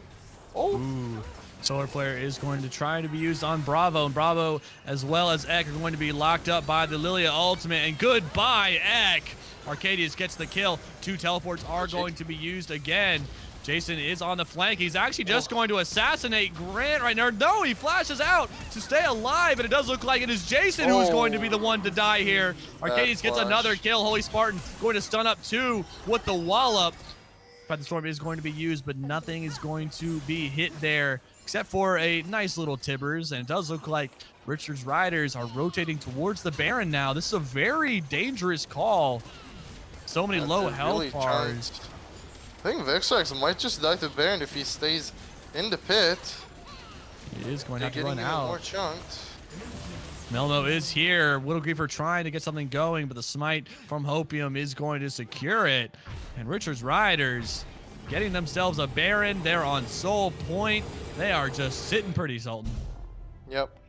And this is what I was talking about. Like, Horizon was up gold before that dragon fight even happened, but they decide not to take it. Fine, you get tier 2, but then you just get caught, and then you just give over Baron out of nowhere. Like the Riders didn't have any setup for it. They were not even setting up for a fight. Just Horizon gets picked out, and then they just have a free Baron now, which in 3-minute time there will be a dragon coming up. So Riders can basically use this bleed, this Baron power play to just push out, get some of the side turrets, place down some good vision, and then play off that come in 3-minute time. I have to see if they are able to make the most of this Baron. Going to destroy the bot turret, trying to get this mid turret, that cannon minion doing its best to destroy the turret. A little bit left on it. But yeah, I mean, this is something that I think Horizon need to take into this next game. If they, whether or not they lose it or win this game, Arcadius is too good on this Aphelios. He is too comfortable on this champion. You need to get him on something else. And just by looking at it, he's doing so much with these red and blue guns. Glacial Prison, though, onto Grant. It could be enough to lock him down. Quickness is going to be used, but Bravo's going to be stunned up as well. But Vexrock's going to fall. Lilia ultimate is going to lock up 2. Arcadia is going to whiff his ult entirely, having to use the Gale Force to escape out right there. Having to use a flash as well to get away from the hook shot. And 2 kills going over to Horizon very cleanly. They might look for more. Holy Spartan going to get locked up by the hook shot. Nothing's going to come of it, but a nice fight out of Horizon. Yeah, I thought they were going to keep going because there was no like tier 2 third there for Riders, but Horizon will back out. Opium, I think will look to reset soon. Griefer still hasn't reset, but a really good team fight for Horizon there. It just shows, again, I guess the power of Sejuani against a team where, what I was talking about, they don't really have a lot of melee, which can be good when you're trying to like play from range, play the fight slow, but once that Sejuani ult comes out, if it's not the Leona tanking that, anybody else will be melted. Like, they're just gonna die so fast. And especially with the Victor being this strong, the Zaya having 2 items completed already, like the Camille, if like being a Camille where your second Q is doing a Cho'Gath ulti worth of true damage, they're just gonna get one shot. And that is the threat that is being imposed, but another threat is this Hextech Soul. Jason's Banshee's Veil is gone. That could be very detrimental, but if you are Horizon, yeah, you might have the inside track on this dragon, but if you stay here too long, you might just have Richard's Riders knocking on the door of your inhibitor. But it does look like they are just going to push the wave and opt to try and contest this dragon. But this dragon is just being burned down way too fast. Glacial Prison is going to be used. And Bravo getting some nice charms up. Solar Flare going to be trying to use it, but a nice Gnar! 3 people into the wall with the Lilia ultimate as well. Melmo's on a killing spree, but is it going to be enough? So many low health bars. Arcadius is going to get the kill. A double kill actually going over to Grant. And what a great Gnar out of Holy Spartan to set up the rest of the team. Not able to secure the kills was Melmo. And even though you got the dragon, you lose so much tempo. You lose this top turret. You might even lose your inhibitor turret as well. Yeah, and you see the BT with Severum gun being OP on Aphelios. He just goes back to full HP plus the BT stacks. And they might want to be careful here. Rakan is back out. Almost has the ulti back out as well. And the inhibitor actually doesn't go down? Yeah, they don't stay to secure it. One more auto would have done it. But, you know, I seem to remember, I've been playing this game for a long time, but I seem to remember an age-old saying whenever Aphelios was first released. Do you know what, Sultan? It goes something like this. It goes, red and white, do not fight. When Aphelios has red-white guns, you do not want to fight him. But right now he has green-purple guns, so this might be a perfect time. Teleport from Grant is going to be used. Bravo is just going to fall on a rampage, and Melmo. Yeah, right there, a shutdown going over to Gran Torino, the solo kill onto Melmo, actually. And that is exactly what I was talking about earlier. Bravo getting so aggressive is good in some circumstances, but right there might have just cost your team the game. They should have enough wave clear, I think, that they shouldn't be worried about the game ending. But again, this is just lost tempo for you because they should be winning the side lane at this point with the Camille. At least in a 1v1. Oh, flash forward getting the stun onto Jason. Glitchperson is going to hit Vexrax. Gran Torino is going to fall to the Chaos Storm. Ek is getting very low and is going to fall himself. 4 members strong, pushing down the Nexus turrets. One, at the very least, is going to fall. Bravo looking to try and get something going. He almost has the quickness available to him. Widow Griefer using the Hex Gate to go behind. Are they going to try and go for a pincer right here? Vexrax and Holy Spartan are very low. Hookshot is going to be used on the Vexrax again. Goodbye, Vexrax! Holy moly, he's just gone. And the Baron is alive, Sultan. They can look right after this play to go for the Baron. Except Locomotive is available. They can keep maybe looking forward for this. But Ek is still dead for another 10 seconds where Hopium is alive. So maybe if they start as soon as Ek is alive, they have the X gate, so they might be able to look for this. But Widow Griefer, a little too low on the HP department. And he should have enough gold to finish the death stance. So I think they will just be looking for that. But again, both teams' fights are getting really close. Both ADCs on 3 items. Both mid laners getting close to 3 items. Both top laners on 3 items. So it's just going to come down to, I think, just execution and team fight.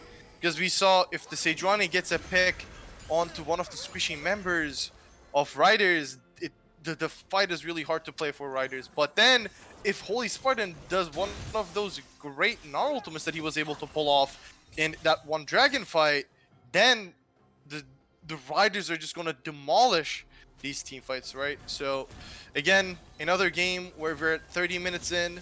The gold lead is not enough to favor one team greatly. So, again, one team fight is all it takes. That's the story of the series. Who plays that one team fight better? Vision is in favor of Richard's Riders right now, as far as the Baron and River go, but we do see Widow Griefer is pushing in the bot wave, sort of pushing Holy Spartan back to the turret. Dragon spawns in 40 seconds. Both of these teams not wanting the other to get this dragon. If it goes over to Horizon, you are on soul point, but I don't know if they know that Widow Griefer is right here. I don't think they saw him, but he does know that they are there. Yeah, Vision. Oof. They might just look for the Baron here, though. This is really interesting. The enemy team will get soul for this. So they're playing knowing that.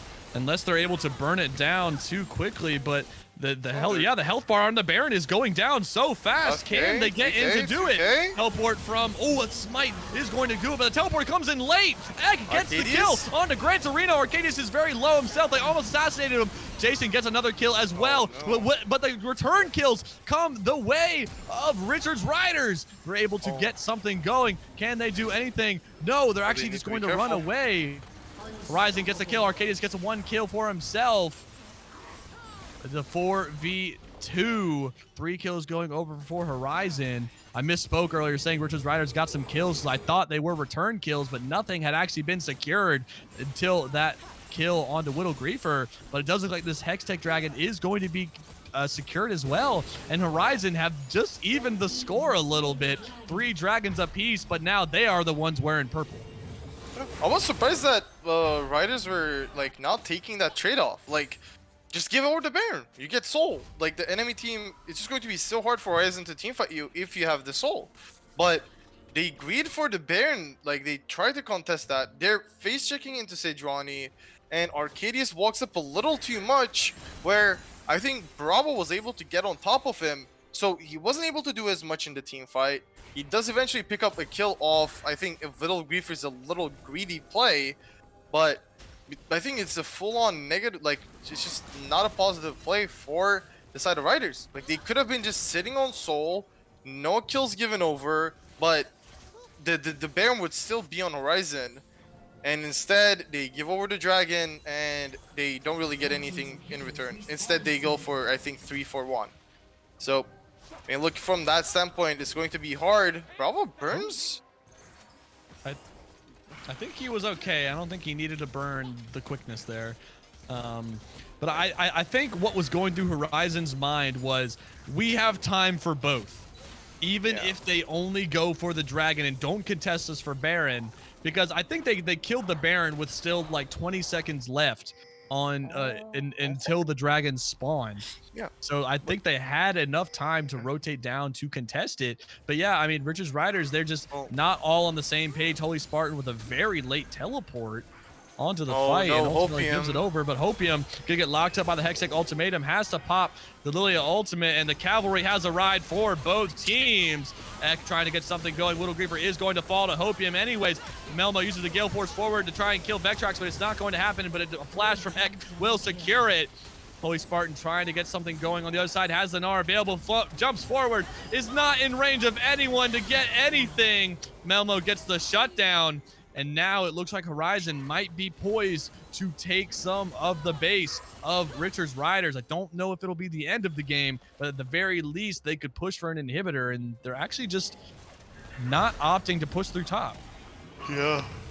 I thought Holy Spartan was gonna like look for a flash ulti there, but he kind of waits on it a little too much, and Bro was able to get the quickness back. So with the quickness combined with the Grand Entrance, he charms him up, knocks him up as well, and shutdown goes over to Melmo again. And a few fights in a row now where Riders are not able to play for that, like, just let's keep the range and then fight with that. Instead, they're going melee with champions that really want to just like stay in range and just fight with that. And that results in them losing consecutive fights. Now, in 2 minutes, Soul is coming up for both teams, and Melmo sitting at 4 items now compared to Arcadius still trying to finish that GA, has an extra quick blades on Arcadius, so that's a lot of damage difference coming for Melmo on the Xayah. We're gonna see how it ends up in this fight, but again, still 1.5 minutes until that big fight. We are just waiting for this dragon. This could be the last fight of the game.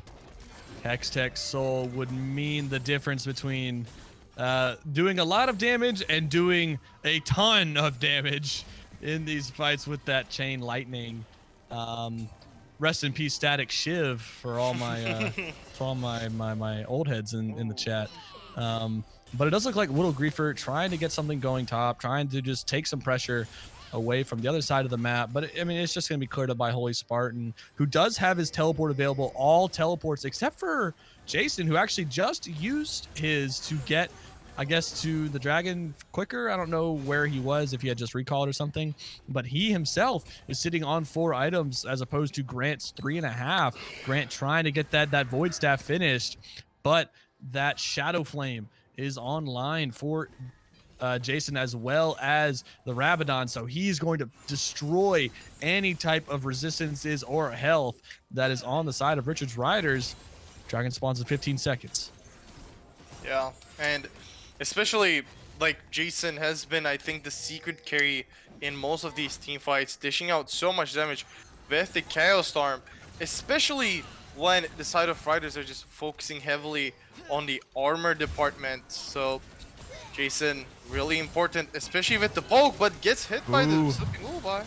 Yeah, Lilia's ultimate is going to be popped, but it does look like it's going to be destroyed anyways. Melmo gets a kill onto Hopium right there. Gnar into the wall isn't going to do much of anything. Melmo does fall, though, to Arcadius on this Aphelios. Vectrox could be in trouble as well. Little Griefer gets a shutdown onto Arcadius there, and it doesn't mean anything if you're Richard Riders because your health bars are gone. Horizon get the 5-for-2 trade, and they might just push for the end here. Yeah, they should be able to end. I was surprised that Little Griefer really TP'd to that top wave for kind of no reason. They're gonna move towards this bot side, and this should be the game with the Camille doing billion damage to these turrets. And again, close game, close until the last fight, but Little Griefer eventually scaled on the Camille and started one-shotting people. I think a much better showing from Melmo and Jason as well in this game too. I was talking about how they just need to show that they were consistent rather than just like being up and down all series, and Jason kind of just just showing up and just like doing what he needs to do. Just really good laning phase, really on point with the roams, gets the gold on himself through farms and goal kills, and does do the most damage in the game here. Really showing up for his team when they probably needed him the most, especially with Little Griefer not having the best game. Yeah, Whittle Griefer trying to do so much in these fights. I mean, he did a good bit as far as taking turrets. So his structures around the map, just like you were saying, does a billion damage to these towers with his auto attacks, just being a force to be reckoned with in that regard. So, I mean, if you're doing that job and that's your, like, one of your few jobs and you're doing that great, then awesome. Then that is perfect.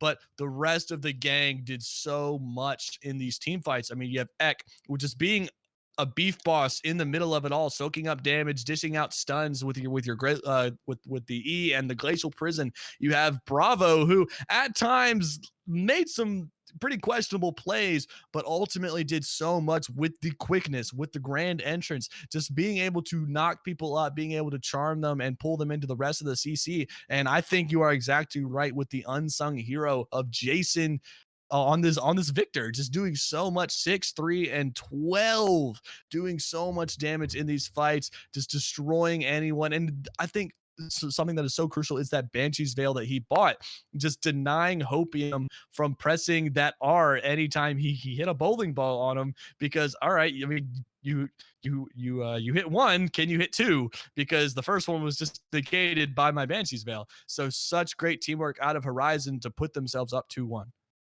Yeah, exactly. And I'm kind of just looking forward to next game because I think the drafts have been kind of similar in the sense that we saw different champions, but I think the playstyles just kept the same. The junglers were focusing on the same things. So I think game 3 is like where maybe your commitments towards your game plan might start to change a little bit. So we'll see that Yeah. in the next draft plus game.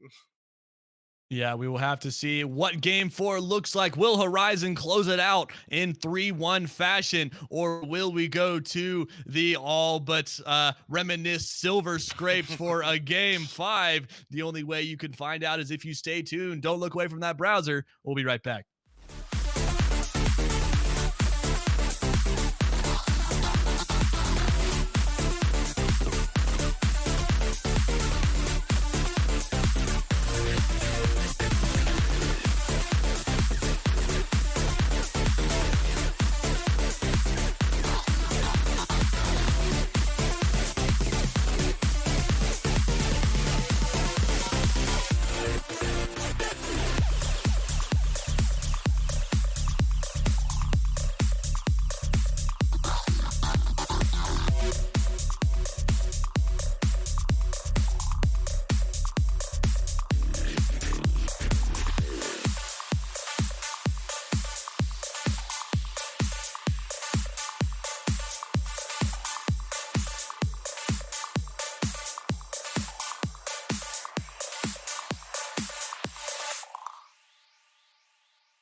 Welcome back, ladies and gentlemen, to the Aegis Protectors League semifinals between Richards, Riders, and Horizon Zenith Gaming. I am Podslim. That over there, oh, I nodded my head the wrong way. That over there is Sultan, and we are heading into game 4 draft, and it does look like the Riders have decided for blue side, so they want to have that first pick and do not want to have that counter pick. So it is going to be interesting to see what they change, if they change anything. Are we going to see some things go through and other things be left untouched? Because I mean, we've had the past few games very similar bans every single game. The Wukong, Xin Zhao, Udyr, and I presume Nautilus are all going to be banned. Yep. Yep. Not. I mean, call me a prophet at this point, getting everything right. And the Gwen. So that was exactly the same as last game. And the Jin. Yeah. So exact same bans and the Oh, insta lock Zaya for we're the not Riders. we're not gonna see Arcadius on Aphelios for finally. Yeah, for Um, real. Yeah, that's so. it feels Huh. awkward now. It feels Yeah, awkward. It's like, did they sub in a new player and not tell us? I mean that. oh, Oh, the Twitch. the rat. Are we gonna Oh, see Melmo on the Twitch? I think I recall him playing the Twitch in one of their previous series. If I can find what tab I had it under. Yeah, he played it in game 2 against Ashen Soulfire. Yeah, and this was the actually exact lane that him and Bravo played. It was the Twitch and the Rakan. So we'll have to see did how they well pick it that against works. Saya I specifically? can check for you. Yeah, let's actually see what they picked it against. They picked it against Zaya Leona. Okay. Well, that is So really like kind of what I guess RR really plays. So I guess they're comfortable with that matchup. But mhm. Ryder's really looking to just like steal over the draft from Horizon. But Horizon did pick up that Rakan, so they can still. I wonder what they're gonna pair it up with in the bot side. Yeah, I mean, we could see the Leona picked again. I mean, we have seen that a few times out of Vexrax. So I mean, he knows how to play that champion. He knows how to play it well. So I would not be surprised if we saw that again because he's not being allowed to have his Nautilus whatsoever. That is apparently something he is very comfortable on and good with. But the Viego is going to be locked in for the Riders. I don't know if that was the pick they wanted. That seemed sort of like a like last Uh, second. Okay, we got to pick something. It's still a good pick. Don't get me wrong, but I think that might have been just okay. I guess we pick jungle here. yeah, I think they're just more scared of the fact that Viego was banned second phase last game Yeah, because of like the just because Hopium picked it for the most part for the yeah. first 2 games. So they do go with the Viego, but this will let Horizon to just pick their jungler again, and they will just, I think, narrow down the support pool, which I think is totally fine. I think top side has just Mhm, been okay. You already know that they have the counter pick for top. They know they mhm, can grab good matchups. They don't really have to like narrow down the champ pool too much. Maybe a Malphite ban, since they don't have to ban the Cassiopeia. They don't have to ban any other mid laners. They can just ban the Malphite and say, okay, this also for the Leona ban also will force uh the support from Riders of Extracts on a different champion than the first 3 games. And I kind of wonder what they're really going to pair up the Zaya with. They can possibly look for maybe a Braum themselves, possibly maybe an Amumu, maybe a Rel. Like there's a lot of good champions that you can really pick up in the bot lane that would, I think, be fine into Rakan. Specifically, if they want to go with an enchanter, I would say Renata might just not be a bad pick, especially into Rakan, Sejuani picks that kind of want to just jump onto you. Might just prove to be somewhat of helpful. That just depends on like how comfortable Vexrax is on enchanters. Seems more of an engage melee Giga Chad champion, Giga Chad player, from what we've seen. But the Ari will come through and pause. Oh, ooh, Yenny! He's yeah, not gonna pick it, but it was available. Yeah, because Annie was a hover band for the riders there. They did not select it. They obviously opted to go with the Olaf and the Galio. So Ari is going to be picked up for Jason. And just as you said it, Braum is being hovered for Richard's riders right here, which I'm perfectly fine with this pick. I think Braum is a phenomenal pick here into the Sejuani, into the Twitch. You're able to block his ultimate, into the Oh, Rakan as well. But a yeah. Mumu is actually going to be locked in. Yeah, so you even have so many more ways to do hard CC. Granted, you don't have that passive to help the rest of your team stun up some people as well. But I think the Curse of the Sad Mummy ultimate in these team fights can really do a number Yeah. on everyone on Horizon. We'll have to see what they blind pick top here, and it is going to be Gragas, maybe. I'm okay Yeah. with this pick. I'm perfectly fine with Mr. Oh, Oh, is this the going to Rock, be man. yeah, is going to be the Rock Man. But yeah, I was actually surprised that they banned Sion over the Malphite. I think like they were able to do much more into the Scion than the Malphite. Given the Gwen is banned, so maybe they were not comfortable with the matchup, like with Mhm, any other champion. There is still some really good pickups. Yeah, Cho'Gath is one of them. I think like if they want to Mordekaiser would be one of them, but they mhm. will be the Cho'Gath for the front line. Pretty just safe laning phase. Malphite normally suffers from running out of mana pretty often in laning phase. Cho'Gath doesn't really have that issue. His passive gives him the health regen plus mana regen every time he lasts. It's a minion creep. So lot of sustain on the side lane. Cho'Gath might prove to be problematic for this Malphite. And again, I think Horizon just has a team comp where it is so hard for you to face check. There's the Sejuani, the Charm from Ari, the Cho'Gath can silence you, knock you up. Sejuani, again, a lot of CC. And on the other side, Riders have some sort. Again, the Curse of the Side Mummy and the Unstoppable from Malphite is definitely there. But I think as far as the side lanes go, this um, Holy Spartan hasn't been able to affect the team fights too much, other than that one instance in Game 3. So I don't know, with how Horizon Soul Lane have been outperforming Riders, and the the fact that Arcadius is not on the Philios is a big question mark for me. Yeah, I am. I said it last game. I'll say it again. Variety. I am here for it. I am here for these players playing something new. Granted, Horizon has been playing the Cephalios very well. Arcadius has been one of the best players, if not the best player for Horizon throughout this series so far on the Cephalios, and we will have to see if he's able to continue that with the Twitch, because Twitch is not the same champion whatsoever as Cephalios. You cannot do as much as this Aphelios, because I mean you don't have ways to hard CC people, you don't have ways to really use a bunch of lifesteal items. You don't have ways to deal a lot of big AoE damage. Yeah, you have your ultimate, but it is nothing compared to the Infernum Aphelios ultimate, just hitting four people and all of a sudden all their health bars are gone.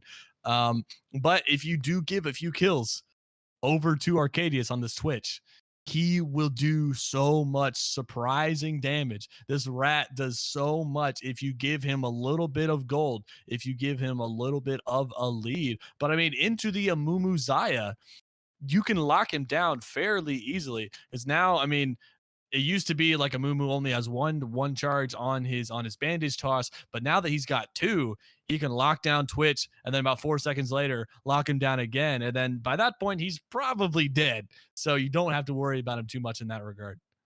Exactly. And let me ask you this time, who do you favor in winning this game? Ah, you're giving me the caster curse. Ah, man. All right.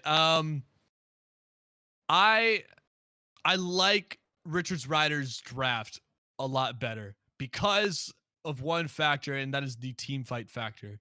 You have so many great ultimates to layer CC on top of one another. You have the Malphite ult, you have the Amumu ult, you have the Featherstorm out of Zaya if you do that, and then the Blade Caller back. Because if you are able to knock up 2 or 3 people and then get the Amumu ult on top of those 2 or 3 people again, and then get the Featherstorm into the Blade Caller onto those 2 or 3 people again, all of their health is gone. Unless they are Sejuani or Cho'Gath, then they're at half HP. But even then, depending on what we see this Zaya run, if she runs Gale Force, she's not going to do as much. But if she goes Kraken Slayer, she is going to shred these tanks in these team fights. If she goes that lethal tempo, is able to work up the stacks, is able to get that attack speed going. And even if she's not the one dealing damage, you have so much CC that she's not going to die anyway. So she will be able to live continuously to deal that damage. So if the Riders are able to get their team fight comp off to perfection, I have to take them in this game. Yeah. I think if it was a perfect scenario where both teams are perfectly team fighting, I agree.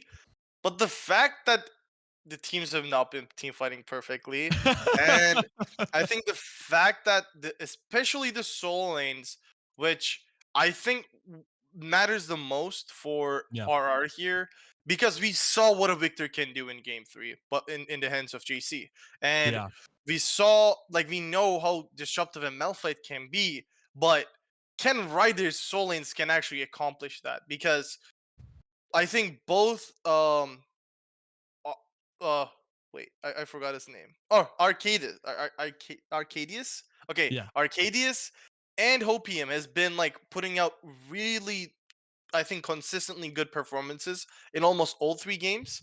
And it just came down to, okay, can our soul lanes actually match the level that Horizon is playing at, or are we just going to lose because Jason is doing so much damage on the Victor, or Vital Griefer on the Gwen is popping off? So I think Yeah. because of that, I'll just give the edge over to Horizon, just off like the recency gameplay wise. Yeah. A little bit of a recency bias there, but I will disregard it. I'm just picking around. Horizon poised to try and close out this series 3-1. The Riders want to keep their playoffs hopes alive. What will happen? Who knows? Only way to find out is to stay tuned on the stream and to stay tuned for the rest of this game. So don't look away from that browser. We will be right back.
Buckle up, because we're on for a wild ride in this game number 4. Horizon wanting to close out the series, but Richards Riders wanting to continue their playoff hopes.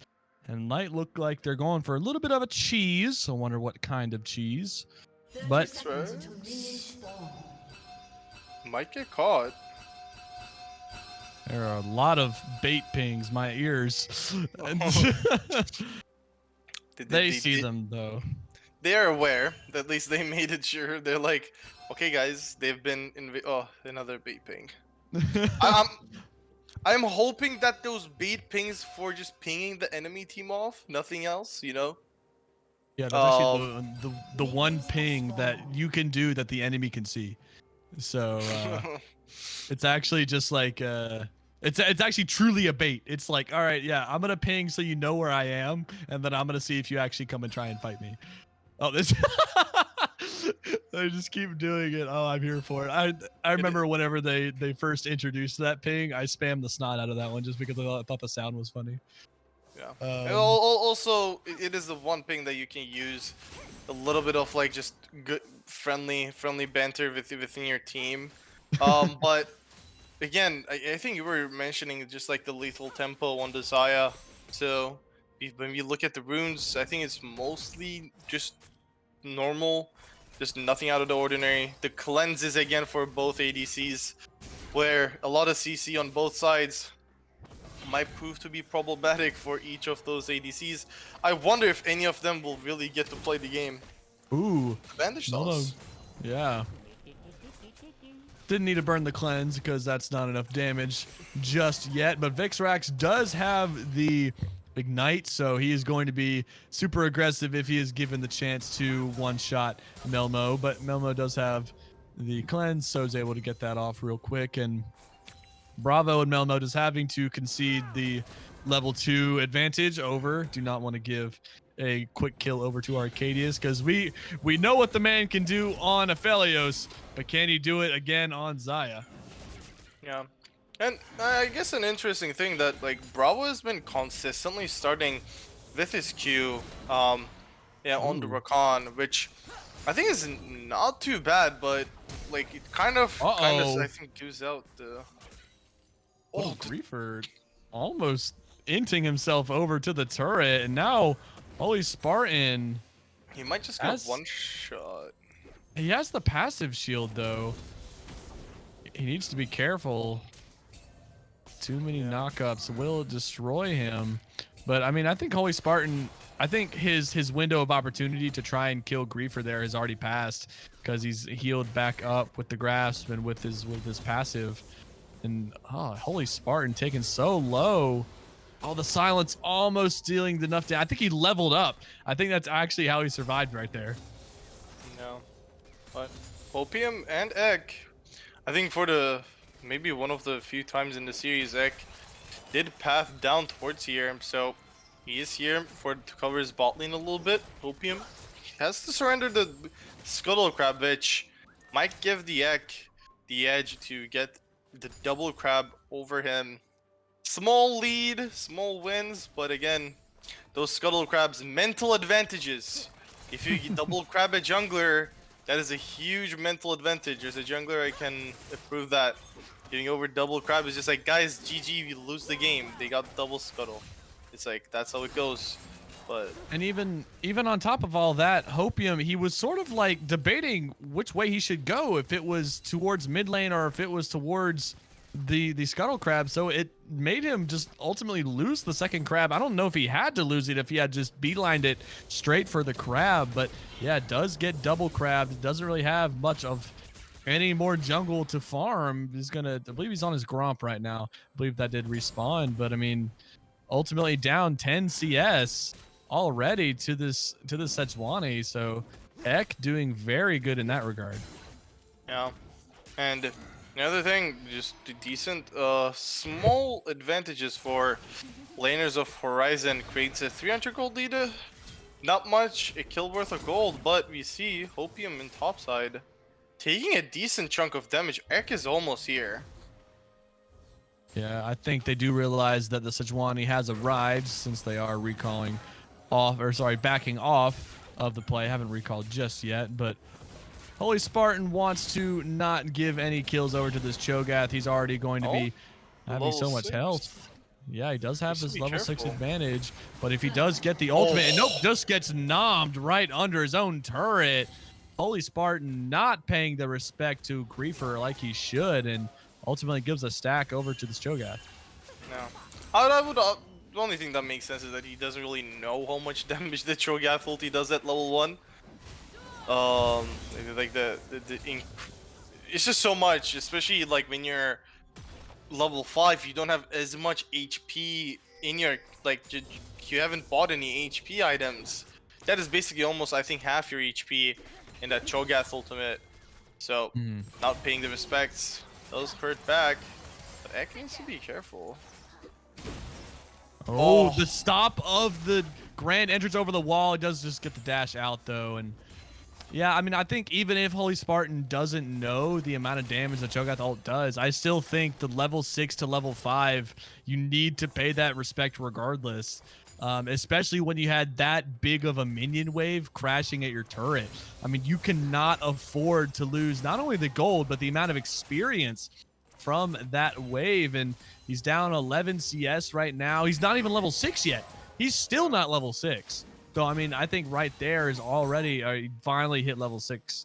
But right there, I mean, you're already so far behind to this Cho'Gath, but it does look like the Riders are going to capture the first dragon for themselves, and nice Chemtech Drake. Yeah, but the fact that the Cho'Gath is being accelerated is, I would say, it's a little worrisome. Like, once he starts, like, stacking from the minions as well, the champion gets tanky really fast, but Holy Spartan, He you're still gonna die has the- again? Oh my gosh, Holy Spartan getting out-dueled in the tank matchup. But speaking of out-dueled, Jason having to force, or having to use the flash out from Grant. Bravo gonna knock up Arcadius right there, but does have the dash out to safety if need be. And this bot lane, compared to the ones we have been seeing, is actually very tame. Yeah, it is really hard knowing that, like, both ADCs haven't really been put in positions where they would have to burn the summoner spells, especially for the both supports. The sweet spot is really the level 6s for both these teams.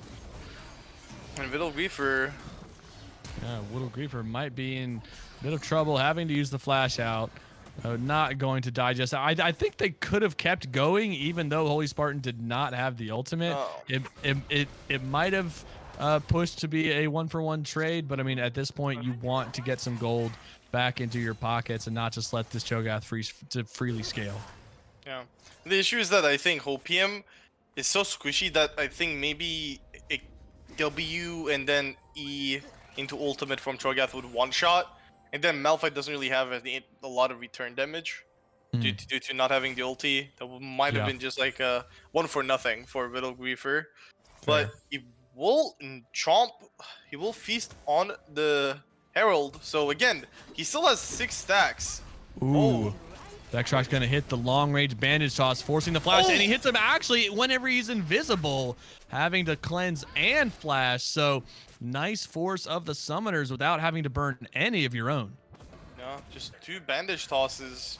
Gran Torino is Torino. trouble. The long-range glacial prison, and that is a very dead Victor. Jason gonna pick up a kill to make it 2-0 overall for the kills in favor of Horizon. Yeah. And what do you know? The Soul Laners of Horizon is ahead once again.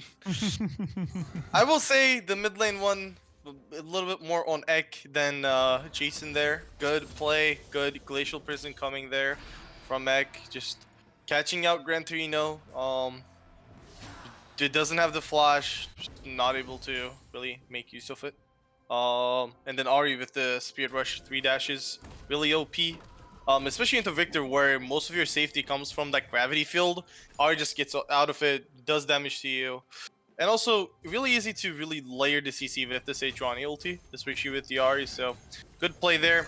I'm kind of looking more forward to Jason, rather than getting ganked, like just pushing the wave and roaming towards either top, like mostly the bot side, to maybe look for plays with the Ek. The same combo, but on possibly Vexrax or Arcadius, because that Amumu still really squishy, no aftershock available to him, so it would the be flash bandage toss into the curse of the sad mummy means that's a dead rat. Arcadia is going to pick up the kill, but on the other side of the map, Holy Spartan almost falling to Griefer there. But yeah, I mean, Vexrax hitting these long-range bandage tosses is so crucial to this lane, and Hopium getting too big for his britches, not realizing that there's a Sejuani right there. Almost gets charmed over the wall, but it's actually going to be Bravo who has to flash out there. Hopium knew what he was doing all along. Shut up, Podslim. You don't know what you're talking about, he says. And Jason might be in some trouble as well, having to use the Spirit Rush out. And a nice bit of kills for the Riders. I think it was specifically a good play from Hopium there. I think he was able to... Whittle Griefer getting another nom onto Holy Spartan right there. And that is a 0-2 and 0 Malphite before 12 minutes. And that is 4 plates over to Cho'Gath. Yeah. Looking like a really big problem up there. And he hasn't reset in a while. He's resetting with 3,000 gold in his pockets there. So he's going to definitely be able to finish the Mythic, get his boots done, possibly maybe even another half an item. But yeah, the Cho'Gath looking really strong. The good news is that both those kills in the bot side were given over to Arcadius. So he is looking strong on the Xayah, up 26 CS, up 2 kills, up 2 plates. So with that, maybe we might see a really close performance to his Aphelios on this Xayah pick. What the Riders do have going for them is their prio around the dragons, though. They are going to secure the second one for themselves, presumably, barring a steal from Bravo, which I don't think this Rakan is going to be able to do that. But Ek on the top side, forcing a very early ultimate out of Spartan. I don't know if he really needed to use that just yet, as he wasn't really in any immediate pressure. I mean, I guess if Griefer had come, maybe use it, but better to be safe than sorry, and that will be up in the next probably 60 or 70 seconds. So not in any immediate necessity of that, but it is going to be a Infernal Soul. So much needed if you are Horizon. If you can get that onto your Twitch and onto your RH, they are going to do so much more in these fights. But Hopium is going to be found out, almost going to be knocked up by the Grand Entrance, and Holy Spartan might just lose his turret here. And yeah, that is first turret going over to Griefer, and that is so much gold in this pocket of he has double Spartan's gold already. He's double his CS and 2 extra kills plus the first turret. I would assume so. He is so far ahead of this Malphite. Granted, I mean, we were talking about it earlier. Malphite, he's gonna kill him again. Oh my gosh! Little Griefer getting the fadeaway knock up onto him, but Hopium going for the shutdown onto this Cho'Gath. He is 4 levels down on this Cho'Gath. 4. Well, holy. Little Griefer's up 2 levels on everyone in the game, so I wouldn't say it's unfortunate for Hopium, not able to get that shot on 450 gold. Would have really liked it, and with how strong he is, Little Griefer is just like saying, okay, I'm just gonna be the carry, let me just build my demonic embrace. So he is gonna be doing a lot of damage, and the issue is Holy Spartan is going for Iceborne Gauntlet, where like he's not gonna have any MR, he's gonna just keep taking more and more damage in the side lane, and the only AD threat, oh no, Hopium is Oh, in that's trouble. so much Gonna get damage. knocked away, and oh, he's just gone. He's just gone. He got hit with 3 abilities, and all of a sudden, this Viego is dead. The Glacial Prison did go wide. My. This Cho'Gath, on top of that, he's going Heartsteel. He is going to scale even more so than he already is. And that's the thing. A lot of these ultimates, a lot of these feasts are being used on champions. They're not even being used on minions. So there's a cap on how many you can use on minions. There's not a cap on how many you can use on champions. Yeah. And those are just going to be X. I think he only has 2 stacks on the minions because one of them came from the Herald, 2 of them came from champion kills. So he still has another 4 that he can pick up. I think the one on the Herald counts as an epic monster, so I don't think that counts as like a lane minion. No, that doesn't. So he can still pick up 4 lane minions with his stacks, or like the jungle monsters where we would just give him the extra stacks, and like not only that, the gold alone that he's up is ridiculous right now, and like I don't know, like they do have a lot of like lockdown CC on the side of riders, but is it going to be enough? Or the question is, can everybody survive until you're able to kill the Sejuani and the Cho'Gath? Yeah, and I think this is something out of Arcadius. He went Gale Force. I understand why you go Gale Force, but you are not going to do any damage to Griefer. He has needs... 4. Yeah, he needs Kraken Slayer. I mean, that is something that is a necessity. Griefer has 4,000 health at 16.5 minutes. Like, that is absolutely insane. The issue is that maybe he gets away with Gale Force, but he's still gonna need the LDR, which he has to rush second. But then you're gonna be late on your quick blades, and then you're just going to be like, oh, the charm went to Narnia. And not going to be anything coming out of that play. I thought it was good out of Vex, but the cavalry had arrived for Horizon, and they have a Herald here as well. They might just be able to brute force their way into this mid lane turret and open up the map quite a bit. Dragon spawns in 10 seconds, and they have the prio for it. Will the Riders be able to contest everything? They are going to destroy this Herald, but not before it destroys their turret. And it looks like Horizon are poised to take this Infernal Dragon, and that was the one thing that Richard's Riders had going for them, was their dragon stacking. But now that you are being paused on that, and the Infernal Dragon is going to go over to Horizon, your worst fears are realized. It's not only does this Cho'Gath have a lot of health, this Infernal Soul is going to enable him to deal more damage. Bravo pops the quickness into the flash. Grand entrance onto Grant. Grant might fall here. The gravity well is going to be used, but Melmo is going to use the ultimate, gets another kill. Glacial Person is going to go wide onto Hopium, but it does get a slow. The charm is going to miss as well, but Jason going to pick up another kill as a 2-4-0 in favor of Horizon, and they can just do whatever they want with this map. And this bottom turn's gone as well. Yeah. I will say, maybe a little overkill on the flashes there.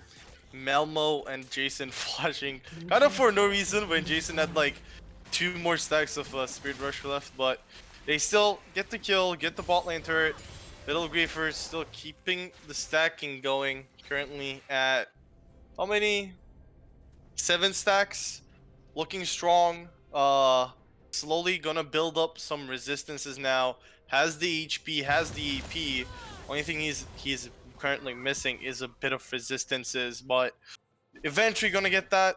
I think once he has like a frozen heart or something, the Arcadius, the amount of damage that he needs to dish out will be just insane. Like the amounts that he needs to put out is just ridiculous. So they will be looking more towards Gran Torino with the Leandries at that point. Since Little Griefer is kind of going more for the armor, but Grant is also not in the best place in this game right now. Doing a great job with the CS, but being 0-2, not having, like, just losing his mid turret early, like just just when the last dragon was being taken, kind of in a rough spot for him. A rough spot indeed. Down 2 kills to 7, down 3 turrets to 1. Riders with the back against the wall. Glyce's person is going to hit on top of Vexrax. Featherstorm was used, but the Curse of the Sad Mummy might buy a little bit more time. But on the other side of it, Arcadius just getting ran down by Griefer. Spear Rush is going to be used. Hopium not going to get charmed up there. Bit of a missed opportunity, but what is not a missed opportunity is this Baron that is on the menu for Horizon. Yep, it's also on the menu of this Cho'Gath, with the feast being available. A little bit of an appetizer at this point. Looking strong. Arcadius actually went down to the burn from the Demonic Embrace, and yeah, not much for him to do. He did opt in for the Quick Blades, which, again, not going to be able to do much damage to Vidal Griefer, even with the Quick Blades. Like, he's gonna need the LDR. Because without that, you just basically don't do enough damage. Especially with like with how behind Holy Spartan is, there isn't a lot of pressure on Melmo in most of these team fights. So he's actually playing more freely than Arcadius is, so he can dish out a little bit more damage. And I think the things will just get a little bit harder and harder as this Twitch finishes out more items. No one on the, like, I think the games previously, compared to how much Little Griefer was ahead in top, Arcadius was ahead just as much in the bot lane. But the lead that Little Griefer has is insane. He's up 2 fully completed items, still double Holy Spartan's gold at 20 minutes. And we're seeing, like, they're not able to do anything. Like, they're trying to do damage to this guy, but he's just walking up like they're nothing. He is an absolute unit on this Cho'Gath, and so he bought a Gargoyle's Stone Plate, which, I mean, is a very good item. His shield for that is 2,600 health. So even if you get him somewhat low, he has nearly 5,000 health at this point. Even if you get him somewhat low, he just presses that and immediately has over a 2,500 health shield. He is so incredibly beefy at this point. Has 204 armor, 139 magic resist. There's not much you can do to this Cho'Gath, but I mean, it goes down. Look at that damage to that turret. That's like that. What is that? That should be illegal. Yeah, that's what Demolish does when you have 5k HP, unfortunately. And the issue is, like, with the amount of pressure there is when Little Griefer is around, especially around mid lane, how do you even face check into the jungle? How do you get close to this dragon? You can't. And, like, this is just going to be like possibly 4 Infernal Dragons coming for the side of Horizon Gaming, and that's just like so much attack damage and ability power on top of what they already have. Jason already up 2 kills. Melmo, only person who's like down considerably due to the CS difference, but again, he's a Twitch. The amounts of things that he needs to provide to his team is much less than what Arcadius needs to do. Arcadius is basically at this point like 1v9, when Melmo just needs to exist and just be an annoying rat in these team fights. And Little Griefer is probably just gonna one-shot this turret. He's playing with respect, I guess, because he realizes that he has a 700 gold shutdown. Yeah, and Vex, there are right? 5 members strong coming They're down to coming kill for him. this Cho'Gath. They want the big monster. Can they kill him? Holy Spartan has the ultimate. Blastcone is going to be used. they're Wait, I giving don't know. I don't know why they backed off. They easily could have kept going. There was no immediate threat to any of their turrets. I'm sure there's waves coming, but if you get that shutdown and put it on someone like Grant or put it on Arcadius, who are able to get these items to snowball themselves into a Lord Doms or into something that will deal with the hell. I mean, I think that's a huge missed opportunity from the Riders. Yeah. And now, since they all rotated to the top, Little Griff is just gonna walk back and finish out that turret that he left at 1 HP almost. That's essentially So- 1 HP for him. Yeah. I mean, maybe it was half HP for someone else, but for him, for a giant with every time I check, like with no items bought, he just increases health by like 600. So right now he's sitting at 55. Bought a needlessly large rod, so he's just like, I already have the stone plate, which gives him decent amount of resistances and shielding. He has his HP items. He has demonic. Why not go for more AP? Why not just go for, okay, you don't kill me, but my 1Q will one-shot your squishies build. If he goes for a Rabadon's, I'm going to go insane.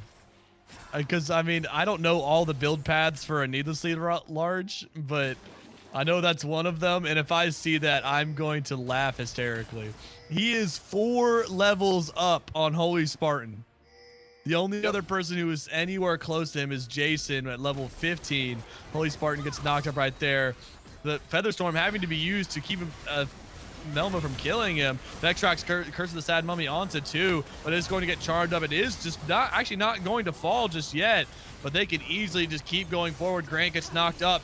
Egg goes in, and there's so many people, so many low health bars. Charmed up. Goodbye. The Malphite ult is not going to be enough, and this might just be the straw that broke the camel's back.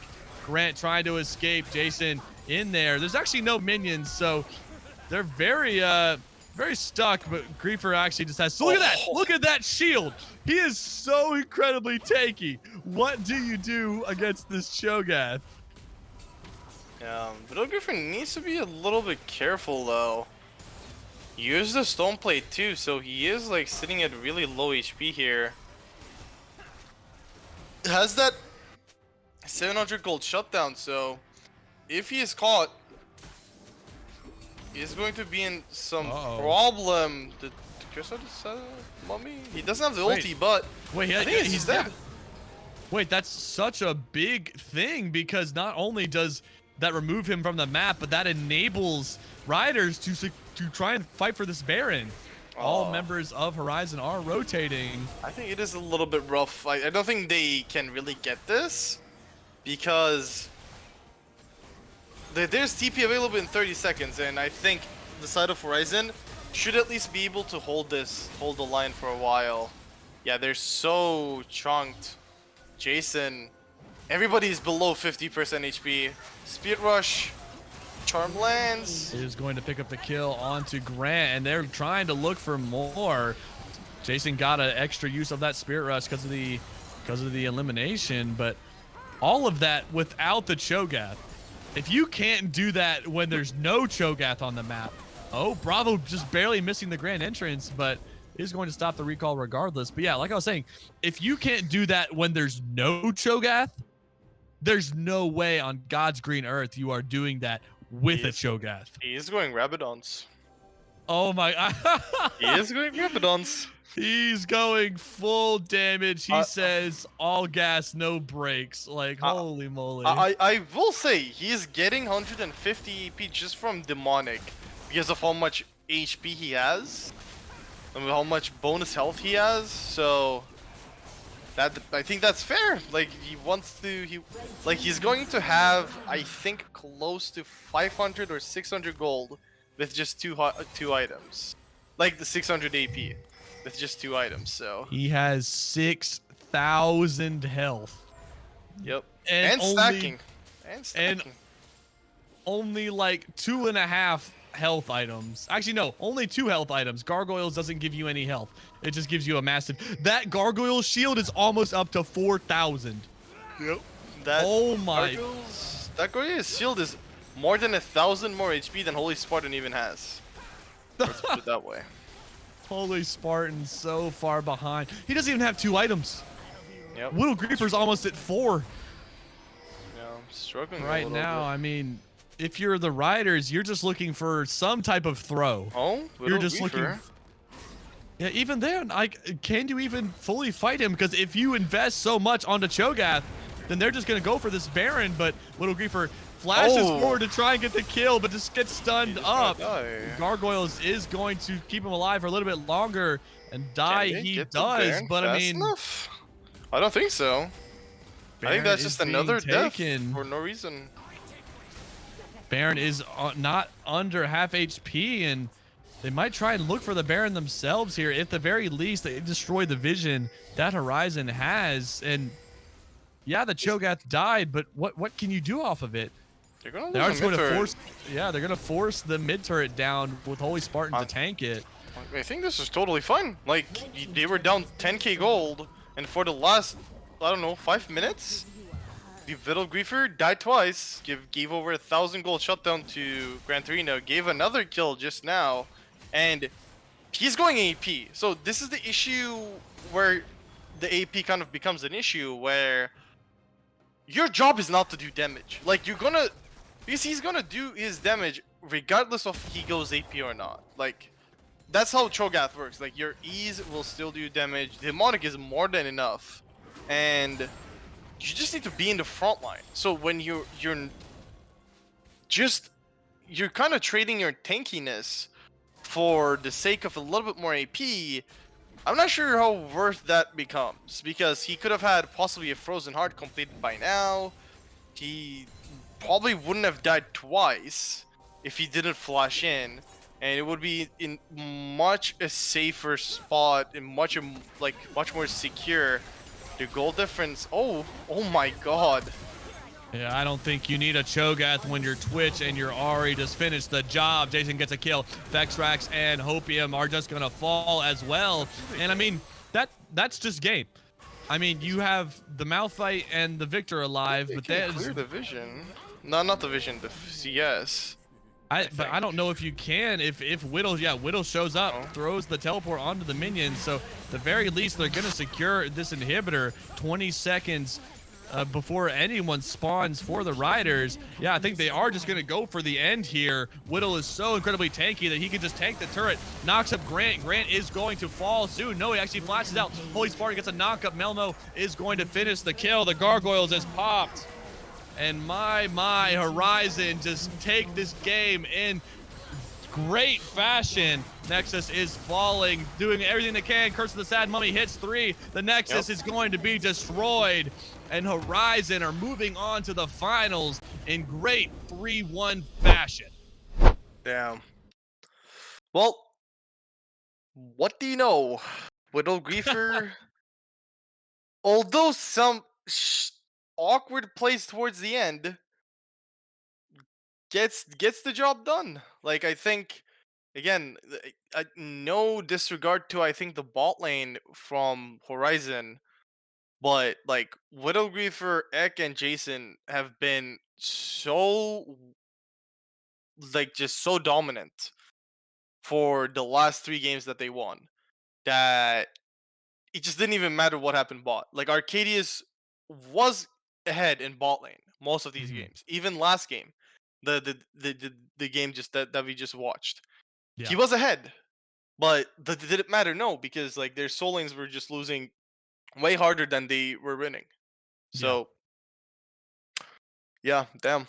What a Cho'Gath performance. I could understand the Gwen versus Sion, the Olaf versus Malphite, but to think that he would just get this fed in a Cho'Gath versus Malphite tank v tank matchup. Interesting. All it takes is that one kill at the very beginning. I mean, we saw it. Level 6 to level 5 just gets that feast onto him, and the ball starts rolling. The snowball starts going down the hill, and then all of a sudden, you have an absolute unit of a Cho'Gath that not only has so much health that you can't kill him, but has so much damage that he kills you. So he's not just going for a pure tank build, but he's able to deal so much damage in these fights, able to be an absolute monster just all around the map, that it takes all 5 of you to kill him. That I think that was the only time that he actually died. Those 2 times is when it was everyone focusing him and him having no teammates. So it was just a 1v5, the only way that you could thoroughly kill him. And Whittle Griefer, I mean, at the very least has my MVP for this game just by drawing so much pressure. He might have not have had the best KDA in the game or the most KP in the game, but he definitely drew the most pressure to him by just acing this laning phase. Went up 3-0, I think, in the entire laning phase, and then from then got two more kills, just providing so much, being a unit in this fight and just being the monster of a Cho'Gath that he was. Yeah, I think not only for the last game, I think just like overall in the series, they Oh just yeah, almost monster performances every game. Like game one, yeah, they lose. He was 7-4-4. Like, like I think he was the richest person in the game other than Arcadius on the Aphelios, which he was 12-1. Like Arcadius was 12-1 on Aphelios, but yeah. like Widow Griffer held the game together for the longest time. Game two picks Gwen, like basically towards the end of the game, like basically 1v9, one shotting everyone. Didn't even matter if Hopium and Arcadius was fed. He Mhm. pulled his team through that through the finish line. Game three was the only game I would say where he was like struggling, but even then, like late game team fights, he was the person who was just like cleaning up the fights. He was the one, Yeah. like I think especially the last fight, just killed Arcadius, lived on 1 HP, got the distance reset, and then game last game, you just like he was double Holy Spartan's gold all game long. Like it is an incredible feat, I think, to really consistently be this much better than overall in the game. An absolute stellar performance from the team as a whole after that first game. I mean, you thought that it was just like they were in shambles, this mental boom. I mean, you had so much of a lead only for it to be swept out from under you, the game going over to the Riders, and it's like, well, dang. I mean, what do we do in this scenario now? But then you win game two, you win game three, and then you win game four. I mean, the momentum just carried, and all of a sudden you are in the finals. You are on your way to potentially winning it all. And just off of the back of team cohesion, off of a little griefer just doing so much, Eck doing so much around the map for everyone, Jason doing so good on these control mages. I don't think we saw him on anything other than a control mage. He was on Victor, he was on Lysandra. I can't remember what the other two champions were. I think he played Victor twice actually. So but even still, I mean, you have your stellar performance of Bravo and Melmo. We're saying Bravo made a few questionable plays throughout the series, but ultimately did an amazing job, especially that last game. I don't think he died once throughout the entire game. I think he went 1-0 and 10 on that Rakan. But just ultimately just a stellar performance into this entire series, and then into hopefully take that momentum into the finals. And Sultan, before we head out, any final remarks? Um, I guess just in the specifics of the series, I will say I kind of expected Horizon to win. Again, this team was coming in as a team that barely lost any games, let alone series. Yeah, They've been playing together for like not too long, but I think at least for like they've been able to keep a consistent roster for a while. And to say that, like to see them at least struggle sometimes, but still find their footing back into the series where you lose game one in a way that I think would really hurt the mentals of a lot of teams. Like being up yeah, that much, being the favorites, but then you throw away the lead. Game two and three, really similar to that. Like 30 minutes in, both teams could win the game. Doesn't matter the goal difference. And like yeah. it came off like really like small decisions. So to see that like a team can pull back from that and still show, I think, character in when it matters is really important. And I think hopefully for them it will translate over to the final series, which if I'm not wrong, I was trying to keep my eyes over on the other stream too. I think they will be going against Dorado Gaming Epsilon, which again possibly the other team where like it's just like a Dorado team. Like that alone is enough where they also have really good players on that roster as well. So it's going to be a banger finals. The only way you can see the banger finals is by keeping an eye out for that stream in the next little while. But speaking of streams, that is going to do it for us here on the Aegis Esports second channel. I have been Podslim. That has been Sultan. We appreciate you guys sticking with us throughout this entire series, and we hope you have an awesome night. Peace out. Call down the reckoning.